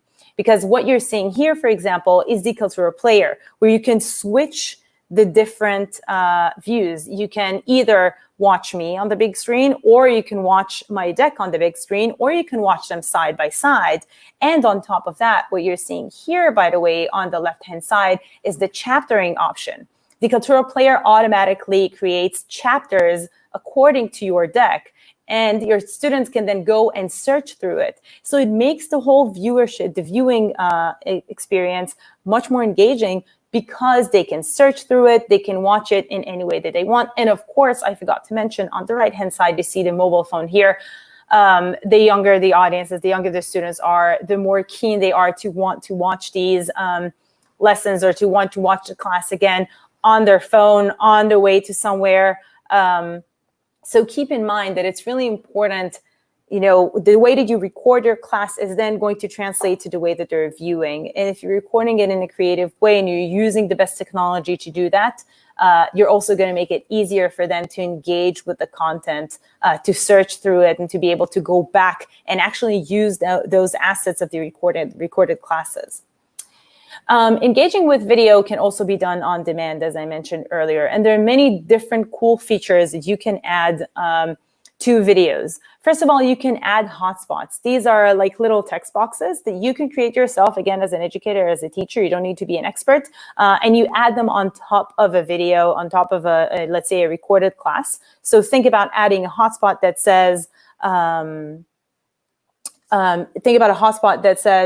for example, read more here, or see more on this link, via this link, and then you paste the link over there, and the students can just click on it while watching the video, while watching the class, and go back and do some further reading and get more content, and again, engage with the content and read more. And then there are also quiz questions that you can add to videos. You can even create class prep sessions or class prep videos with these quiz questions. As you can see here on the top right-hand side of my deck, this is an example of what a quiz question might look like on a video. So think about watching that prep video. So you sent your students a class prep video. They have to watch it, and they need to answer the quiz questions. There is no way that a student is not going to do that. I'm not saying that that reading prep is not a good tool. It is great, but you can also use video to engage the students even more. And on top of that, you can then get the data from this video, go back to your dashboard and take a look and see how many students actually watched the video. Did they watch it all the way through? And how did they respond to the questions? That could be a very useful tool for you as a teacher to understand, are my students understanding this, this topic? What's the level? What do I need to focus on more? Which question did they answer incorrectly? Maybe I need to go over that material again. Engaging students with reflection points is another cool tool that you could do, again, in the same exact way. You can, instead of a question, include a reflection point, and the students can reflect and say what they're thinking about a specific topic. That could really spark the discussion as you're starting the class, and you can get so much from just that one video prep, because you're getting the data as the educator, and the students are getting to watch a video to engage and to really say what they're thinking in advance before the class has even started. Lastly, video creation assignments. What you're seeing on my deck, if you can show that again, on the bottom right-hand side, this is an actual, a real class that we did. I mean, one of our customers is doing that with Kaltura, one of the universities we work with. This specifically was a leadership skills class, and they are giving student assignments, and the student has to create a specific video. Again, using the Kaltura platform, it's very easy. They just, click on a button and they record it from their own desktop, just like I am sitting right now. And this could be a great assignment. It might be even more fun, more engaging, something different. And they can also share that with other students in the class because it's all on one platform, right? It is all uploaded to the class platform, and then their peers or their classmates can comment on it and say what they think. So you're creating more engagement beyond just that one live class. Some other cool tools, and we're moving on to an even more advanced tool, interactive videos. The interactive video tool, again, is something that anybody can use. You don't need to be a professional video editor in order to create it. This is what this tool looks like. And you can basically just drag and drop whichever video you want and create a choose your own journey type of video where your students can click on what they think is the right answer or what they want to do next, and they move along through the journey. This is one of the things that younger students really, really, really love because it feels like a game and they click through it and they play with it, but they're also learning with it. And this is something that, again, you can create for your students. It's very, very easy. One thing that I do want to emphasize here is that we're not trying to create this empty classroom. Obviously, once COVID is over, we will go back, and we're trying to create a hybrid solution here. But using video tools, both online and offline, is something that you can combine with the live classes. Using online classes is something, again, that you can combine with students returning to the physical classroom.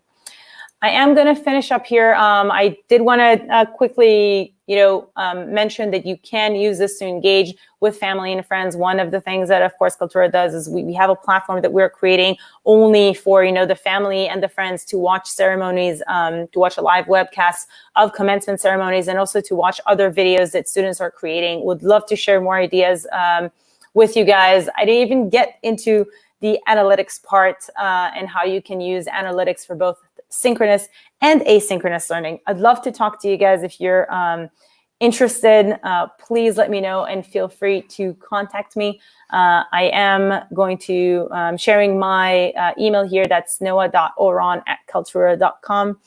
Please feel free to reach out. It was a pleasure speaking with you guys today. I hope that you found this interesting, and have a great rest of your event. Thank you, Noah. I hope everyone learned as much as we did from your great suggestions. Coming up next, meet 3 school principals that are way ahead of the game in a session titled The Spotlight on Principals. Stay with us.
Good afternoon, and thank you for joining us for this session.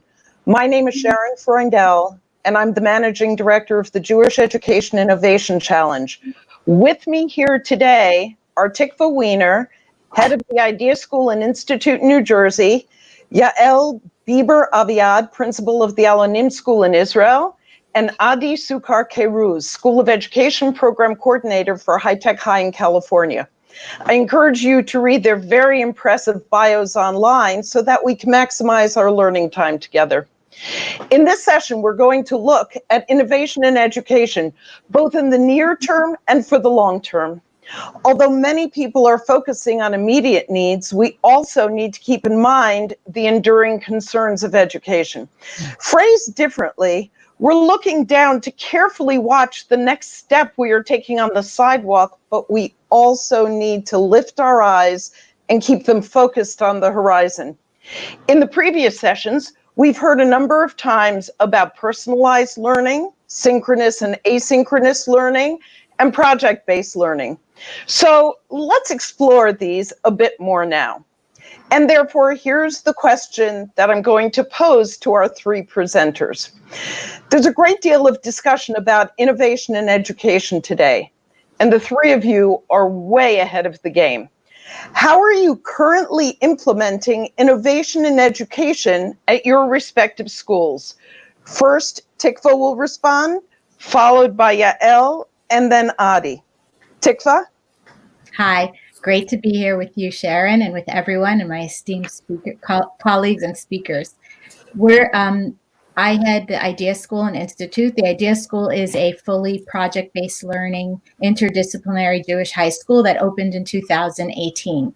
Now, sometimes people get a little confused when they hear about project-based learning. They say, oh, well, I did projects when I was in school. And we all know sometimes like what those look like. Let's say that seventh grade science fair project that was all about the volcano exploding or the diorama. That's not what we mean with project-based learning. At the Idea School, what we mean is that learning is centered around questions that spark students' interests and problems they have to solve. The underpinning of the curriculum could be very traditional content, ancient civilizations, chemistry, biology, but the students are taking that content and applying it not only to themselves personally, but outside to the real world. So what does that look like? So for example, in a Beit Midrash class, in a Judaic studies class, this past trimester, students read and learned Megillat Ruth, the book of Ruth, and they illustrated the text and commentaries that they learned along the way. At the end, they created a book that was published on iBooks that was a collection of their personal, not only the deep learning that they had learned about the story, but also how that resonated personally for them. It was a very personal project. Another project that the students did was in chemistry. They learned the neuroscience of chemistry, of chemical addictions, how that worked in the brain. And then they actually looked at the opioid addiction, a very big problem here in the US, and thought about what public and social policies they would write to address the opioid addiction. So again, underpinning all of that traditional content is underpinning all those projects is traditional content, but breaking down those barriers between even the learner and themselves almost, and the learner and the world, breaking down that fourth wall between school and the world. And I want to say one more thing about it. What I've seen, which is really kind of the most incredible part of it, is how much learning becomes a social, emotional, and spiritual experience when it's done in this way. The student really has to confront not only who they are as a learner, but who they are as a person. Can they manage their time well? Can they collaborate in a group well? Can they publicly speak and articulate their thoughts to another human being in a coherent and articulate way?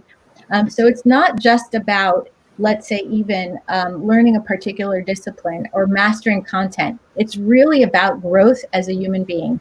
And I think that that's what we want really for all of us personally, even ourselves, and definitely for our children. Yael, you're a principal in a public school in Israel of mixed socioeconomic strata. How have you put in this kind of innovation into your school? So our school shares a lot of the philosophy that Tikva was mentioning. I would like to talk about the backstage, because since it's a public school, we don't have any kind of extra fundings, and it's doable. We talk a lot about autonomy in education, and people say that autonomy is not something you get, but something you take. So I took the autonomy, but I do give it to my teachers. And that means that I hardly interrupt in anything they do in class. They have full autonomy, but in order to do that, you need a very, very strong and clear framework. Yeah. So we are working as a learning community, and that means when I organize the teachers' timetable, I make sure, first of all, that they have a common time together, few hours a week, to share ideas, to consult, to develop. We also share our common community of teachers' time to see what works for us, and then to make sure this will be applied in a broader way, and see what is not so well, what should be improved, and work on that. Another thing that really helps it is evaluation. Evaluation is the end, supposed to be the end of the process. So we don't see it as something that comes at the end, but during working.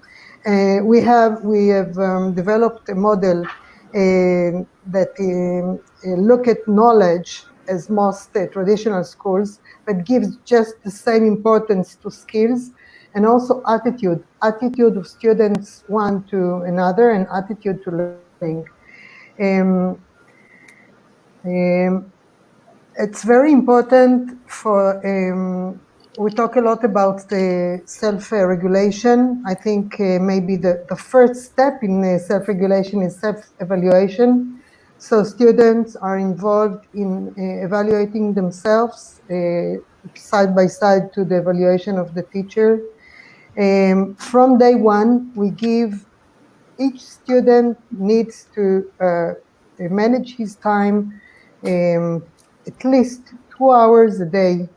They practice it every day, and we reflect on it. And what you can see is that a student that always start with the easier task and somehow never gets to the more challenging one, if you reflect on it day after day, so after a while, he is thinking that maybe it's a good idea to start with the more challenging one and see how this works.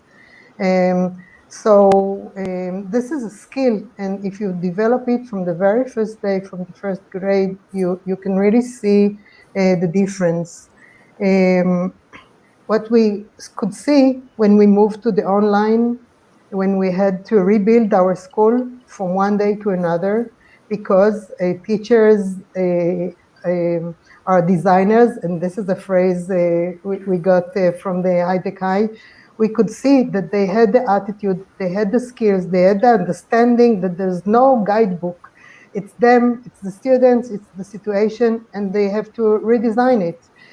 The students, even the earlier the younger students, because they have skills of self-regulation, you could see how they could apply it.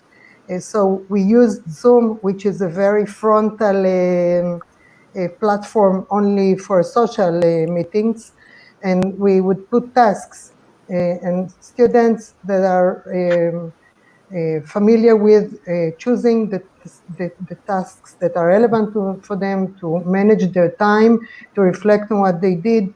It was very useful when we had to change the routines from one day to another. Thank you. Adi, how does innovation manifest itself among the students and the staff where you are? First of all, Tikva and Yael and Sharon, it's so wonderful to be here. And I do want to expand on that just a little bit through the lens of professional development, if that's okay. Certainly innovation in education really should be a natural paradigm, and our schools are platforms for students and teachers alike to explore this infinite realm of possibility and curiosity and vision and growth. And it invites, innovation invites multiple perspectives, and it requires collaboration and connection, as you were both certainly alluding to, and personal development, and in many cases, a connection to a purpose, and that requires some shared leadership. So I just want to take a second to kind of debunk the myth and this common belief that innovation is something that only few can conceive, right? Or only those that are enlightened can achieve it. Innovation is actually quite human, and it's in many cases a response to our needs. And so the ability to imagine and ideate and create exists within all of us. And that's really at the basis of everything it is that we are all talking about here, is what exists within all of us, and really being able to extrapolate that potential, or at least lead our students and our educators to acknowledge and be aware of that potential. So how does this all connect to professional development in our schools? You know, how do we best equip our practitioners and our learners, our students, to be futurists? I don't need to certainly illustrate the fact that we're all facing an unprecedented moment in history, but we are being forced to redefine our educational models. So why not involve everyone who's part of our educational ecosystems to grow and innovate together? So how do we do this? Well, imagine this. Imagine inviting your teachers in your spaces to be the leaders of professional development workshops or trainings in your schools based on their practices, their experience every single day in the classroom, their learnings, what it is to design or co-design a unit with students or with professionals in the community, what it's like to highlight student work. Imagine what an opportunity this is to build a culture of collegiality. Or imagine this, imagine, we often love to do this, invite your students to be leaders of professional development based on their experiences and learning, based on their interests, their passions, their technological world engagements. Imagine being in a space when students and where students are speaking directly to adults about their needs and who they are, about their opportunities and their comfort and their ease with engagement and learning online. Oh, what we could learn from them. Or even better, let's imagine this, students and teachers co-designing workshops on teaching and learning together. What power? Innovation, technology, human connection. So at High Tech High, we very much focus on this idea of personalization and customization and autonomy and authorship over self-directed learning, an opportunity where everybody has a voice and a choice in order to become a collective community that grows together. And so every voice and every perspective is necessary in the innovation process, because the richness of progress and evolution, innovation already exists within all of our internal communities. But it's also really important to really think about creating a network of partnerships and alliances with the external community, right? How can we access professional experts? How can we access local businesses, public organizations, local government, law enforcement, tech industry, public service sectors? Because the inspiration for growth within our schools and for innovation in education exists all around us in our communities. And our direct line to communicating with that community is through our internal community, our schools, our children, our families, our teachers, our educators. So I'm going to invite you to think as principals, as directors, as administrators. How are you aligning your teachers and students with your external resources? This is a really impactful way of providing a foundation that offers true professional development experience for your teachers and your students. We at High Tech High don't even have a set of scope and sequence curriculum-based models. We don't teach through textbooks. We bring in as many resources that are comprehensive around this as possible to expose our students to innovative thinking. I mean, they're the future after all, they're designing it, right? So professional development and innovation is really recognizing that you can never settle into a fixed state. It means that you must tap into the dynamic that exists within your educational and cultural ecosystems to interrogate it, explore it, experiment with it, analyze it, question it, That way, collectively or individually, we can bring in our perspectives to identify what our most essential inquiries are for the development of our futures and the futures of our students, and the actions that we need to take in order to provide sustainable impact. I thank the three of you for sharing your visions and accomplishments in the field of education. Adi referred to futurists, so let's turn to future thinking. And I'm going to pose the same question to the three of you that's been posed in previous sessions, with a little bit of an addition. What is the one element that you think will profoundly change in education within the next few years? And how can we think innovatively to help our teachers and our students grapple with that change in education? Yael, why don't you go first? If I have to say it in one phrase, I think we're going to shift from teaching to learning. John Dewey was talking 100 years ago about learning from experience, and I think this is the time that it will happen. So I think we have the illusion or the delusion that to learn means to sit and to be quiet and to listen. And I think the online, the situation now have showed us that it doesn't happen this way. And learning should be relevant more than ever. In order to do that, we need self-regulated learners. This is a skill. We can teach it. It can be learned. To be more precise, students should and can set up their goals. Even if they're in the first grade, they have to be part of the evaluation. They need to have reflective skills. They need to have time management. They need to have the skill to choose and to lead their learning. And I think it's a very exciting time. Adi, what is your response to this question? This challenging, loaded question is, it's a difficult one to think about one element, right, that we think will really change. But maybe I can provide an answer that's a little bit more abstract. I think one thing, because I agree with everything that Yael just said, for sure. And I believe that the teacher is certainly going to become more of the learner. And I think one thing that will change profoundly moving forward is, particularly in education, is this shift of consciousness. A shift in consciousness and leadership, in teachers and practitioners and in learners, to think about education in a different way.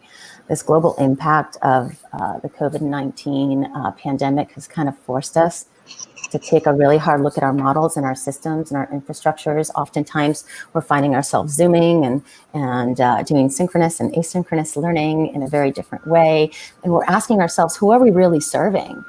So I think we're faced with this inevitable truth that technology and technological tools have to be integrated more comprehensively in education. And I see that as a direction that we're moving in unequivocally.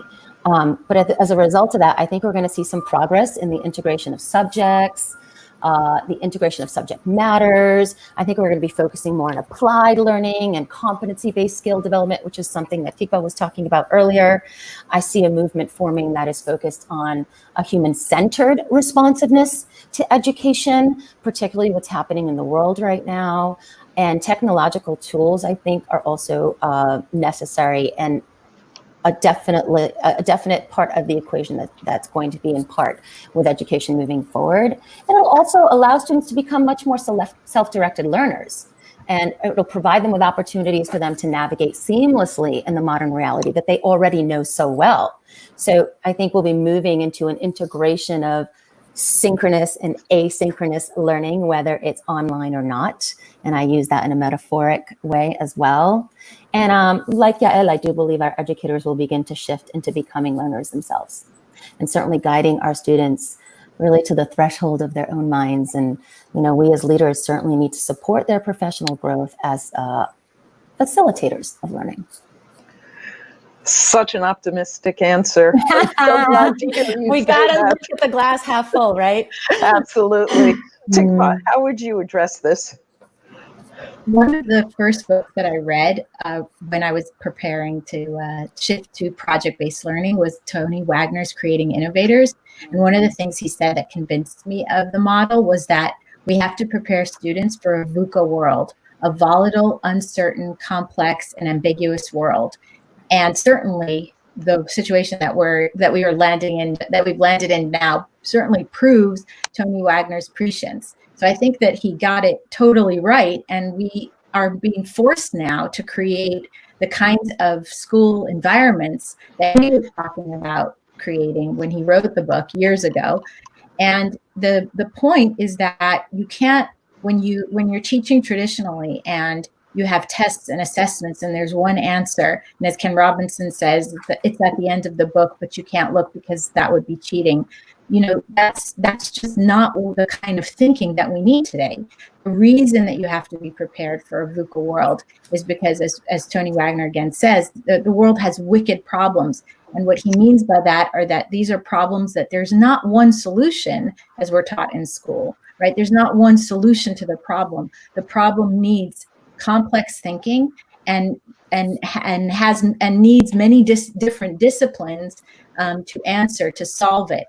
And even then, it's not totally solvable. And if you think about, let's say, what we're dealing with exactly now in COVID-19, I mean, just ask any school administrator what they're planning to, what the school reopening looks like. It's all about benefits, risk analysis, you know, weighing the pros and cons, exactly that kind of complex thinking for a VUCA world, for wicked problems that Tony Wagner was basically saying we needed. So I think that moment has arrived, and the answers are already there, as you could see in the progressive schools that are already have shifted to doing learning in this way. The learning now can be very successful because it's not about, you know, testing the child in one area. So I think that we need just tons more of that and continue to move in these directions. And I agree with Adi and Yael, and I also want to build on what Adi said, which is that kind of the student agency. I think Yael said it as well. And to say I'd love to see more of that in the classroom, to see the passions and the talents and the interests just being naturally incorporated in all disciplines, that, you know, these talents and interests that the students already have, how much more engaging learning can be for them if they're bringing themselves to the learning. So for those practitioners who are joining us in this session, if they want to integrate more innovative learning into their classrooms or into their schools, what is the one piece of advice you would give to them to get this process started? Should I go? Please. I was listening to another lecture before. I think we have to practice failing daily or hourly. So I think this is a good advice. Let's go fail. Great advice. Adi? Can you repeat the question for me one more time, Sharon? If someone wants to integrate more innovative learning into their classroom or into the school, what do you think is the first step that they should take attitudinally, practically? Yeah, I was wondering if you had said that first step. So I think it's really important to sit in the complexity of what's happening right now and spend some time with that complexity. Identify where the challenges are right now that we're facing in this moment when it comes to not only practices, but systems and learning and logistics and programming and operations and everything that comes along with education, curriculum design, et cetera. And really identify where the challenges are, really identify what is working and where we are succeeding, and trying to think about ways in which to bridge that gap. Because many of the solutions that we're seeking out have not yet surfaced. And just so we have to really think more, expansively about bringing in different perspectives in order to ideate together about opportunities for growth in a time that offers very, very little clarity, right? And so sitting in that complexity is a space that's not very comfortable. It's unfamiliar.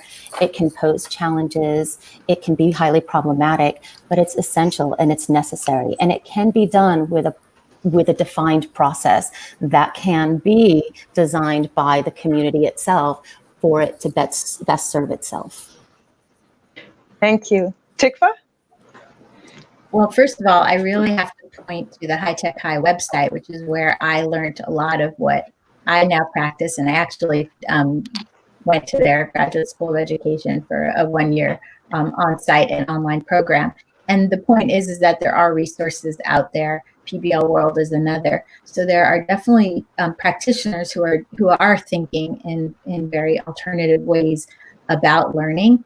And I think you're totally right, Yael and Adi, to think about your own, let's say your own process. What are the complexities? How can you identify where your own growth areas are as an educator? And also don't be afraid to fail, have that growth mindset. And then also maybe just to start small, to start thinking about, well, if a traditional test or assessment doesn't work anymore, because I know the students are going to cheat, then what might I replace that with? And then also thinking about what does learning really mean? And that goes back to what Adi was saying about sitting in that complexity. Like, what does it really mean to learn? And so what do I really want my students to do? When we're now in a learning process, so what does that feel like for me? And what are the resources that I need? And then how could I provide those resources to my students as well? Thank you. We are nearing the end of our time, so I just want to summarize for everyone.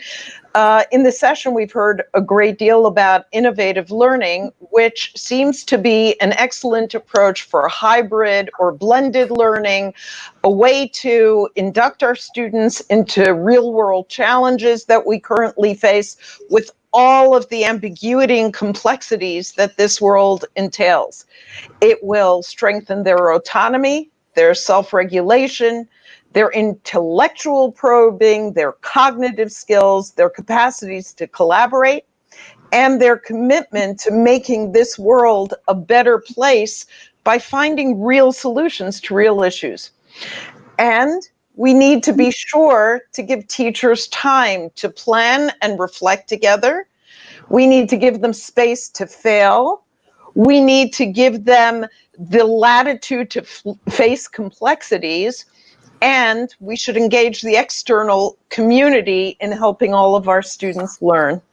I want to thank all of our presenters today, and I want to thank you in the audience for joining us.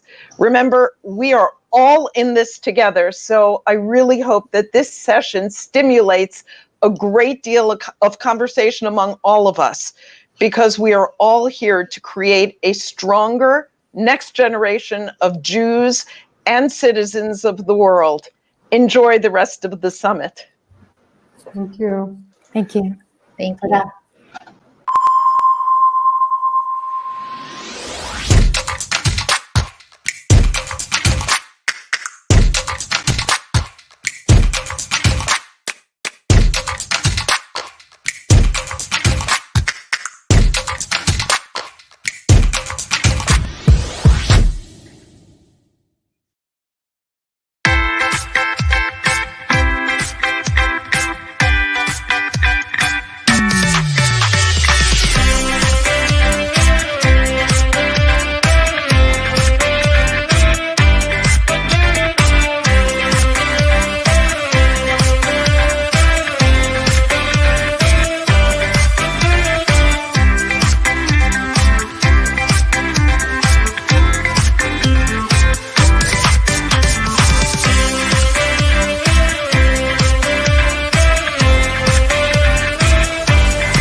I would like to introduce our next expert, Ariel Raz. Ariel, welcome. It's great to have you here with us. Hi, everyone. Nice to see you, and good to see you, Michael.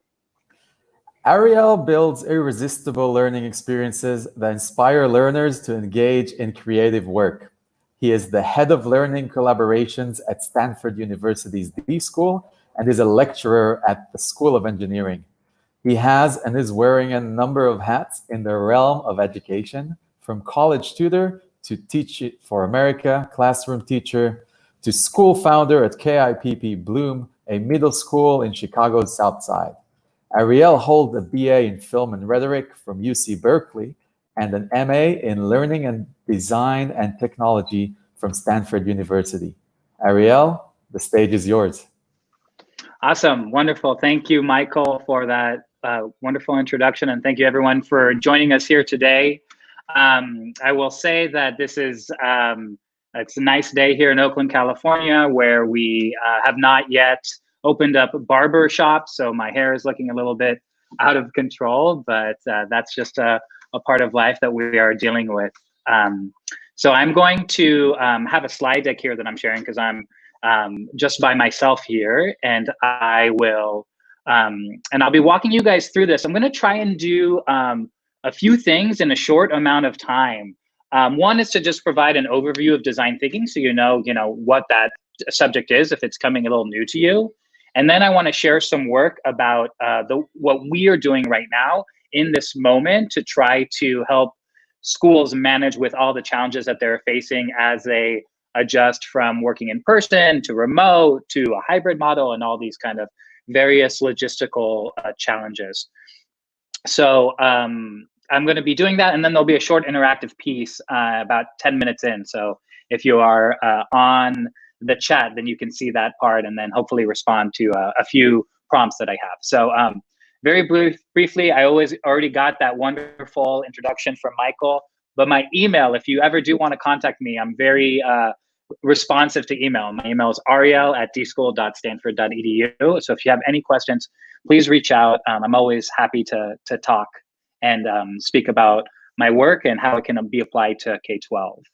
I'm going to just open up with this quote by Eric Hoffer that in a time of drastic change, it is the learners who inherit the future.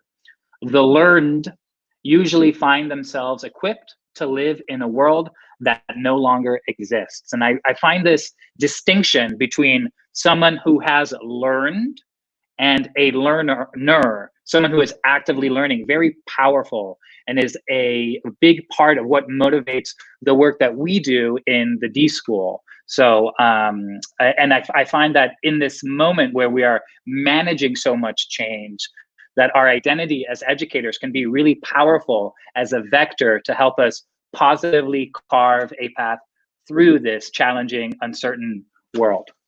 So just a little bit about design thinking. What is it? I think the easiest way to think about design thinking is as structured creativity, right? What we try and do is look at this thing that for many people is kind of mysterious, creativity, and to give it some structure so that folks who either are working on their own projects or within an organization, they can then take that structure and start to apply it in their own work. So that's kind of the simplest way to think about design thinking. There are different versions of it and there are nuances of it, but I think this is kind of the simplest definition. If you search for design thinking online, you will be hit with like framework overload. This is from a website that's like just shows all the different ways that design thinking has been kind of recreated. It's continuously being updated. So the important thing is not to be kind of too attached to one process, but to really figure out how you can apply this in your own work. And really the kind of magic of doing design thinking is in the application of creative practices. The way that we teach at the D School is through this idea of guided mastery. There's a long kind of theory about it. If you're interested, I would watch David Kelly's TED Talk. David Kelly is the founder of the D School. He also founded a design firm called IDEO. And he developed this theory as a way to say, like, his sort of hunch is that the creativity is sort of beaten out of us through school and the sort of standardization that takes place, that like when you're young, someone tells you, hey, you drew a duck, it doesn't look like a duck, and you sort of start to think of creative tasks from a negative approach. Certainly not for all people, but definitely for a lot of people. And I think personally, I did feel this way. So what we do at the D School through this process of guided mastery is we give people kind of like small wins in their creative practice over time, right? You do one creative task and succeed. You do a more complex creative task and succeed. And then over time, you guide yourself to having some mastery over creativity. So this is the process that the D School has been kind of famous for. It's not current. It's one that is actually sort of been changed and not the methodology that we teach, but it is a useful starting point. And the basic idea is that if you're going to creatively solve a problem that impacts another person, in the previous session, I was listening to some familiar faces, including Adi. Hello, Adi. Little shout out for you. They were talking about wicked problems, right? When you look at a problem that has to do with human behavior, a human-centered design challenge is what we would call it. We believe that a really good strategy is to empathize, right? Understand for this person, for this type of person, for this group, how do they experience this problem? And then once you have a better empathetic understanding, you can start to define what that problem is more specifically. So empathize and define, those kind of two phases are exploring the problem space. Ideation, prototyping, and testing, that's when you kind of approach the solution stage. You brainstorm, you ideate a lot of solutions, then you pick the best ones and prototype them, and then you sort of test them with your user, get feedback, prototype and test them with your user again, until you've identified a product that you think is really good. So I'll give an example of this, very quick story that has to do with our Design for Extreme Affordability class that we teach over at Stanford. And this class has students from all disciplines at Stanford. So you have computer science, engineering, medicine, humanities, they're all in the same class and on the same group, because there's more creative potential when these different disciplines can sit in tension with one another. So what they do, it's called Design for Extreme Affordability. They work with pockets of the world where people experience low wages. Usually they survive on less than $2 per day. So for this project, they went to Kathmandu, right, over here in Nepal. And they, their first step is to empathize, right? So they go to the hospital because their challenge is to design a cheaper baby incubator.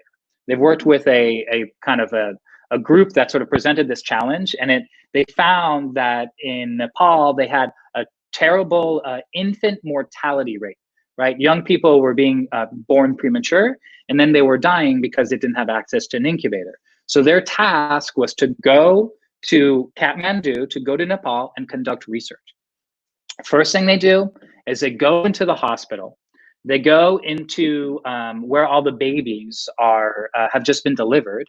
And what do they see is empty baby incubators, right? So here they were, they think the problem is there aren't enough baby incubators. And then they go to the hospital and they realize here are baby incubators and they're empty. And all these young people these babies are dying. So it was very kind of surprising for them. And then they talked to the doctors and they said, the doctors told them a very important thing. They said the parents who are giving birth to those kids, they don't live in the cities, they live out in the mountains in these villages. And so then what they did is they started visiting, of course, these more mountainous regions, these villages, and they looked something like this, right? Much more rural, no access to electricity. And then they discovered for a number of reasons that for these kids, or for these parents, getting to the hospital was impossible. For one, the roads were bad. Two, they had a high distrust of doctors and the whole medical establishment. And three, they didn't want to leave their babies at the hospital for days, weeks, months, which is required for the child to be incubated and be safe. And so for a whole host of reasons, a traditional baby incubator just wasn't going to work. So the team, through this empathy work, they realized, hold up, what's our challenge here? Is it to create a cheaper baby incubator in the hospital? No, our challenge is to kind of save as many lives as possible in this region. So we need to kind of reframe the challenge so we can solve it in a way that will meet the needs of the people we're designing for.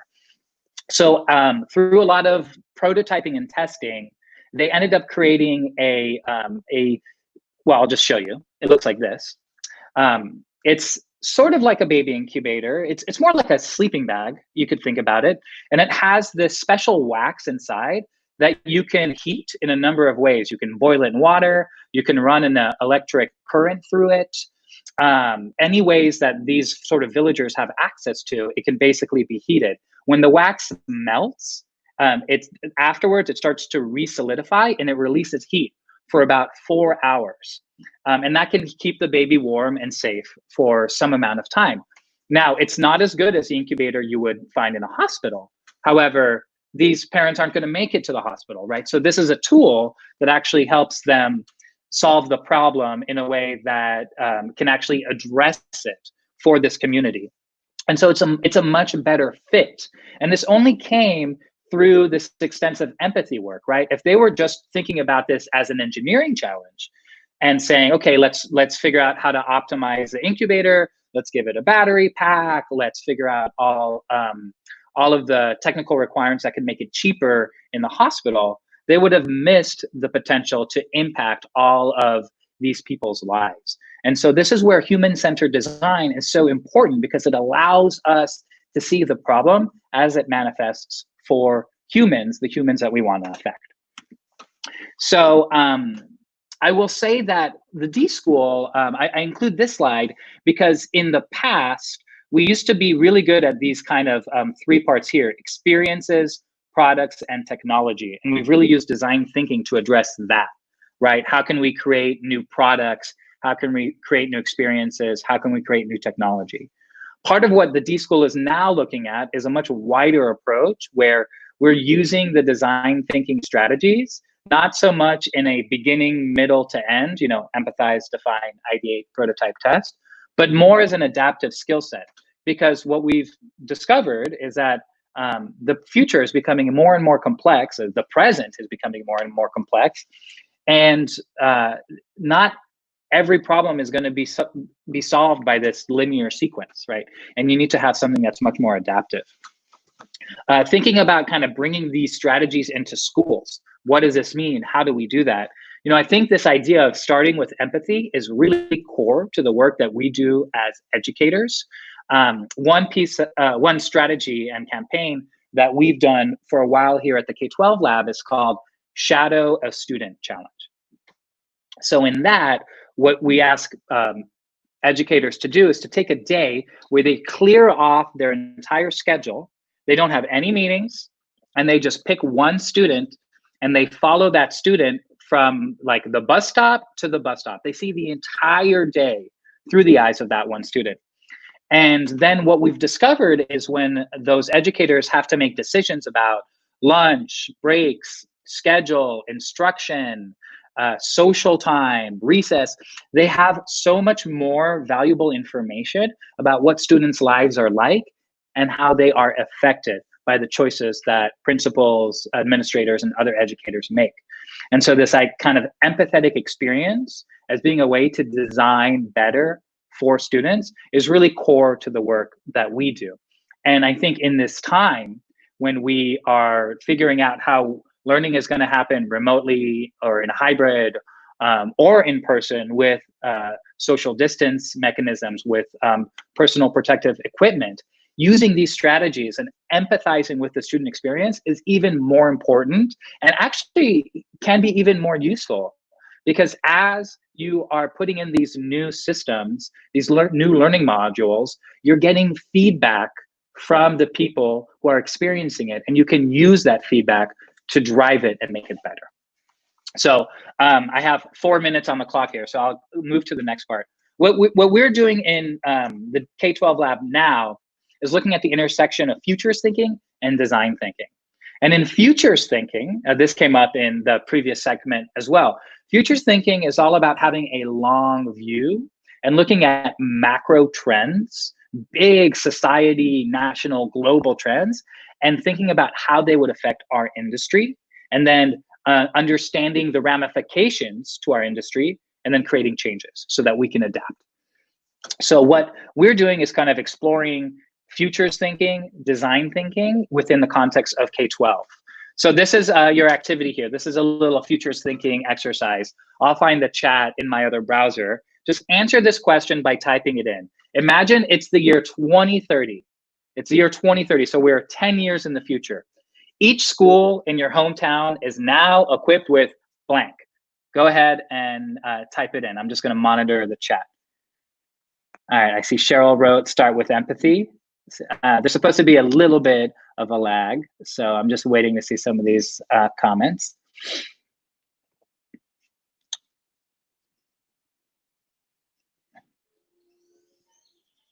Okay, so people are writing about follow-up ideas. All right, I'll wait another 10 seconds, and then if the lag is too long, I'll keep going here.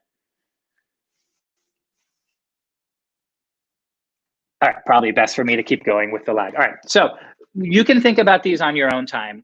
The important thing here is that in order to think about the future, it's important for you to occupy a mindset as if the future exists, like the future is real. Here's a headline from the future. And now you can move backwards and say, if that's a headline for the future, what conditions exist in that future? And then how do we build toward that future today? So this is just a really simple kind of brain teaser to help occupy that mindset for you.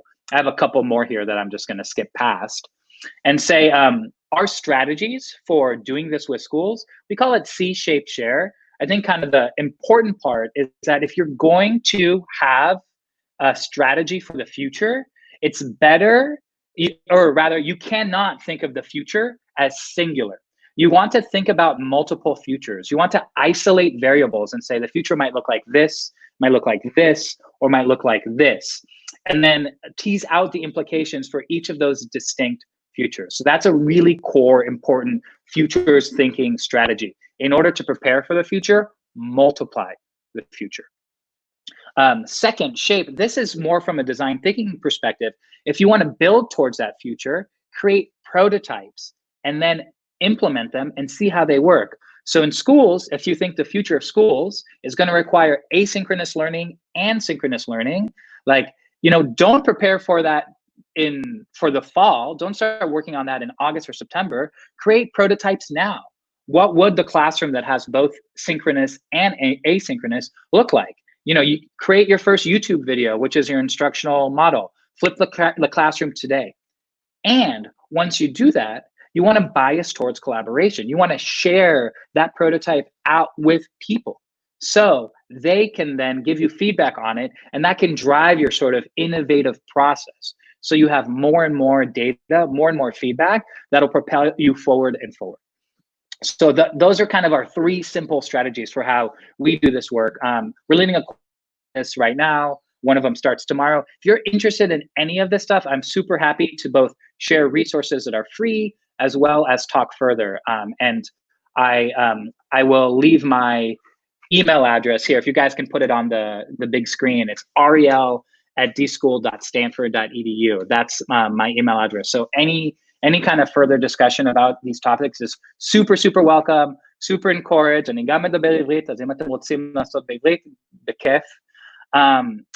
I'll say, I think my 2 minutes are up here. So I'll say thank you very much for watching this. And good luck with all of the incredible work that I'm sure you educators will be doing over the next year. It's a very challenging time, but also a time with a lot of promise and opportunity. And we need to take advantage of this so that we can revolutionize and improve our education system. Thank you, Ariel. Thank you for helping all of us think outside the box. That was amazing. The next session is one you do not want to miss, focusing on driving change at traditional institutions with Professor Tzvi Galil.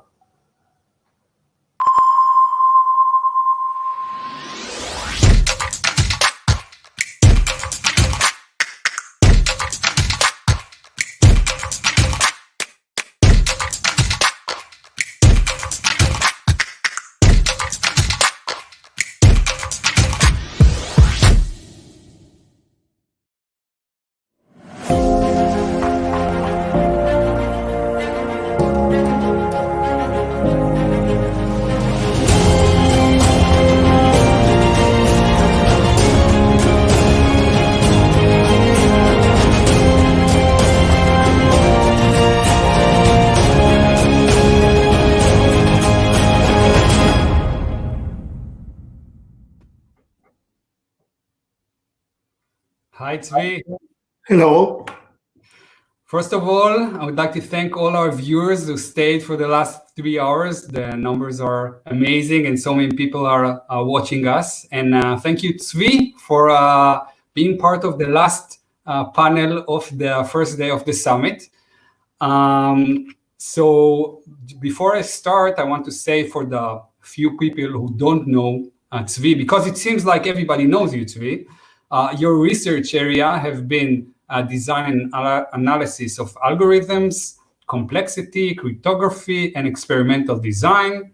You were the president of Tel Aviv University from 2007 through 2009, and from 2010 to 2019, you were the dean of Georgia Institute of Technology College of Computing. So, Tzvi, we have about 10 minutes for our panel, and since you have given many talks before, I want to cover a very specific angle of your work as a manager in an educational institution, and that is execution. Or to put in more direct words, how did you innovate in higher education? So just before we start, can you please share with us, because many people have heard of the MOOC initiative that you did in Georgia Tech, what was the degree and the initiative all about? Okay, our program is called OMSCS, Online MS, Master of Science in Computer Science, OMSCS. It started in 2014, so it is 6.5 years old. Last semester in spring 2020, we had 9590, almost 9,600 students. In the fall of 2020, we will pass 10,000 students and possibly reach 11,000 students. We are graduating 1,500 graduates a year. Harvard researcher 3 years ago, when we were the half the size, said that we are the largest master program in computer science in the US, probably the world. And that every year they projected we will produce 7% of the graduates out of 200 universities that award the master degree. In fact, we produce more than 10% of the graduate. Our motto is accessibility through affordability and technology. Those numbers are amazing. 4 features. First is the cost. It's under $7,000. That caused an earthquake. Normal master program in public university costs about $40,000, including Georgia Tech, and in private university, $70,000 and more. The second feature is it's based on the technology of the MOOCs. The third, which is I think the most important part, is admission. We have admission criteria. Not everybody is admitted, and we admit everybody that we believe can do it. So in a sense, we admit a little over 70% of the applicants, compared to the on-campus program where we admit about 10%. Surprisingly, when both take the same courses, they perform similarly. Sometimes the online students perform a little better. And the fourth unique feature is that our students make huge use of social media, much more than the on-campus courses. So in this sense, the online courses are much richer. And in this respect, they are much better. And in fact, our students, when they compare it to on-campus courses they took, some of them and many say they are comparable, and some of them say that they are even better. This is amazing, Tzvi, and the numbers you just shared and all your points are truly amazing. Unless you want to add something more, I have another. A little bit more. We were the first of this kind, and there are now 40 programs in more than 30 universities that went in our footsteps, and some of them have several programs. And there is just one last comment. The demographics of the online student and on-campus students is very different. The online students are about 10 years older, 32 average age compared to 22. And the online students are mostly domestic. Even though we have students from 120 countries, they are mostly domestic. The on-campus students are mostly international. By the way, I was asked to write the story of OMSCS to communication of the ACM, the magazine of ACM, Association of Computing Machinery, that every one of the 100,000 members get. And coincidentally, it will appear in the August issue, which means next week. So I guess everybody can read it. And it's amazing. Every time I hear you, and I think I heard your talk many times before, the excitement and your energy really comes out. And every time I learn something new, the numbers are really amazing, over 10,000 students, and accessibility, it's amazing. It's really amazing. But I want to touch with you, if you will allow me, on a very specific point, execution. Higher ed institution, I work in a higher ed institution for the last 10 years, are not the easiest place to work at. Some might even say they are conservative. How did you manage to innovate in higher education?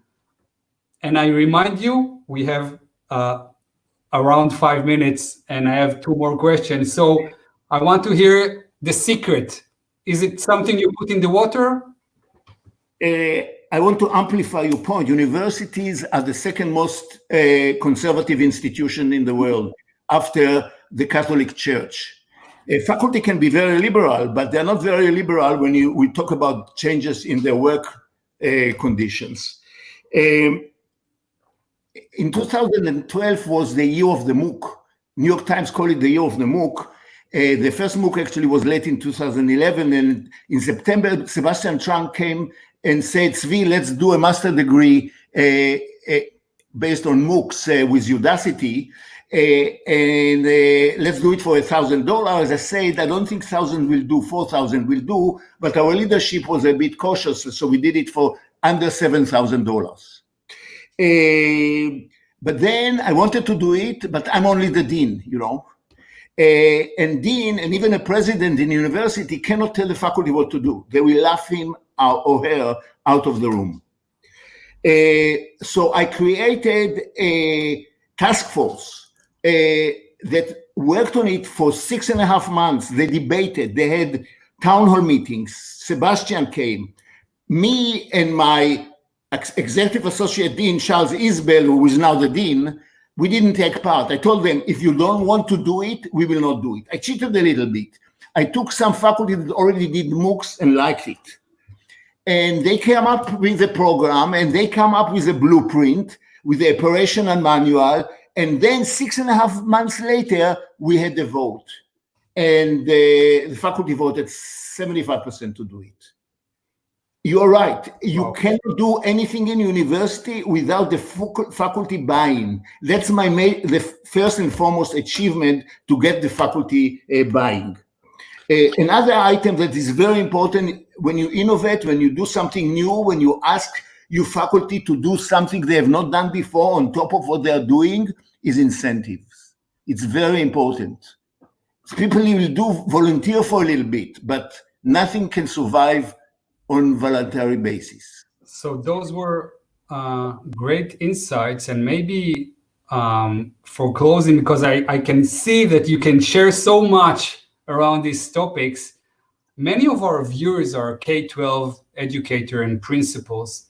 Do you think that they can take something from your experience to their institution? So first, I want to say that I'm not an expert on K-12, but I have something to tell them, several things. So first, for the best students, they probably should be able to take online college courses for credit, Right. That's one thing. Second thing I want to comment to them, remote learning is not exactly online learning. It's mediocre at best, and it's not criticism. many universities and schools had to move to remote learning overnight. Most of the faculty and the teachers and most of the students never learned online or taught online. So that was kind of amazing, but that's not online learning.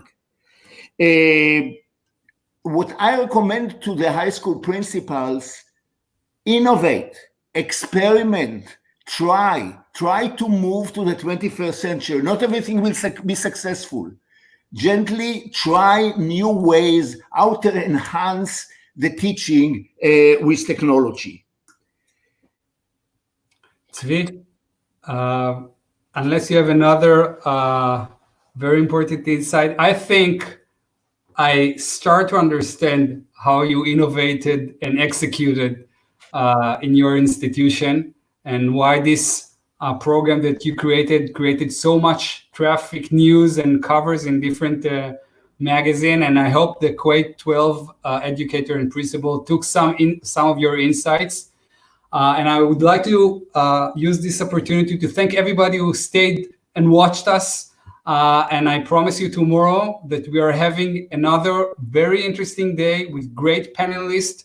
We will open the day with Professor Michael Crow, that you know personally from Arizona State University. And it's going to be, I hope and believe, another great day. Thank you all for staying so late, and we'll see you all tomorrow. Tzvi, do you want to say one last thing? I want to thank everybody for staying so late for my little bit of introduction of OMSCS. And if you want to know more, you can send me email, or you can find my email on Georgia Tech's website. You just Google me. Thank you, Professor Gali, so much for your time.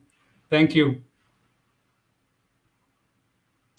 Hello. So, Toda Rabba. Thank you very much to Tzvi and Yuval. And thank you everyone for joining us for a great day of learning. Tomorrow, we will begin again at the same time, 9 a.m. Eastern and 12 p.m. Pacific. And we will kick off the day with perspective from leaders in the higher education, and move into talks on disruption, inclusion, artificial intelligence, and of course, innovation. Also tomorrow, we will have breakout sessions facilitated by leaders from our incredible partners. The topics are rich and diverse, and you are guaranteed to be inspired. We look forward to seeing you all tomorrow, and make sure you register to the breakout sessions. Thank you so much for joining us today. Toda Rabba v'litraot.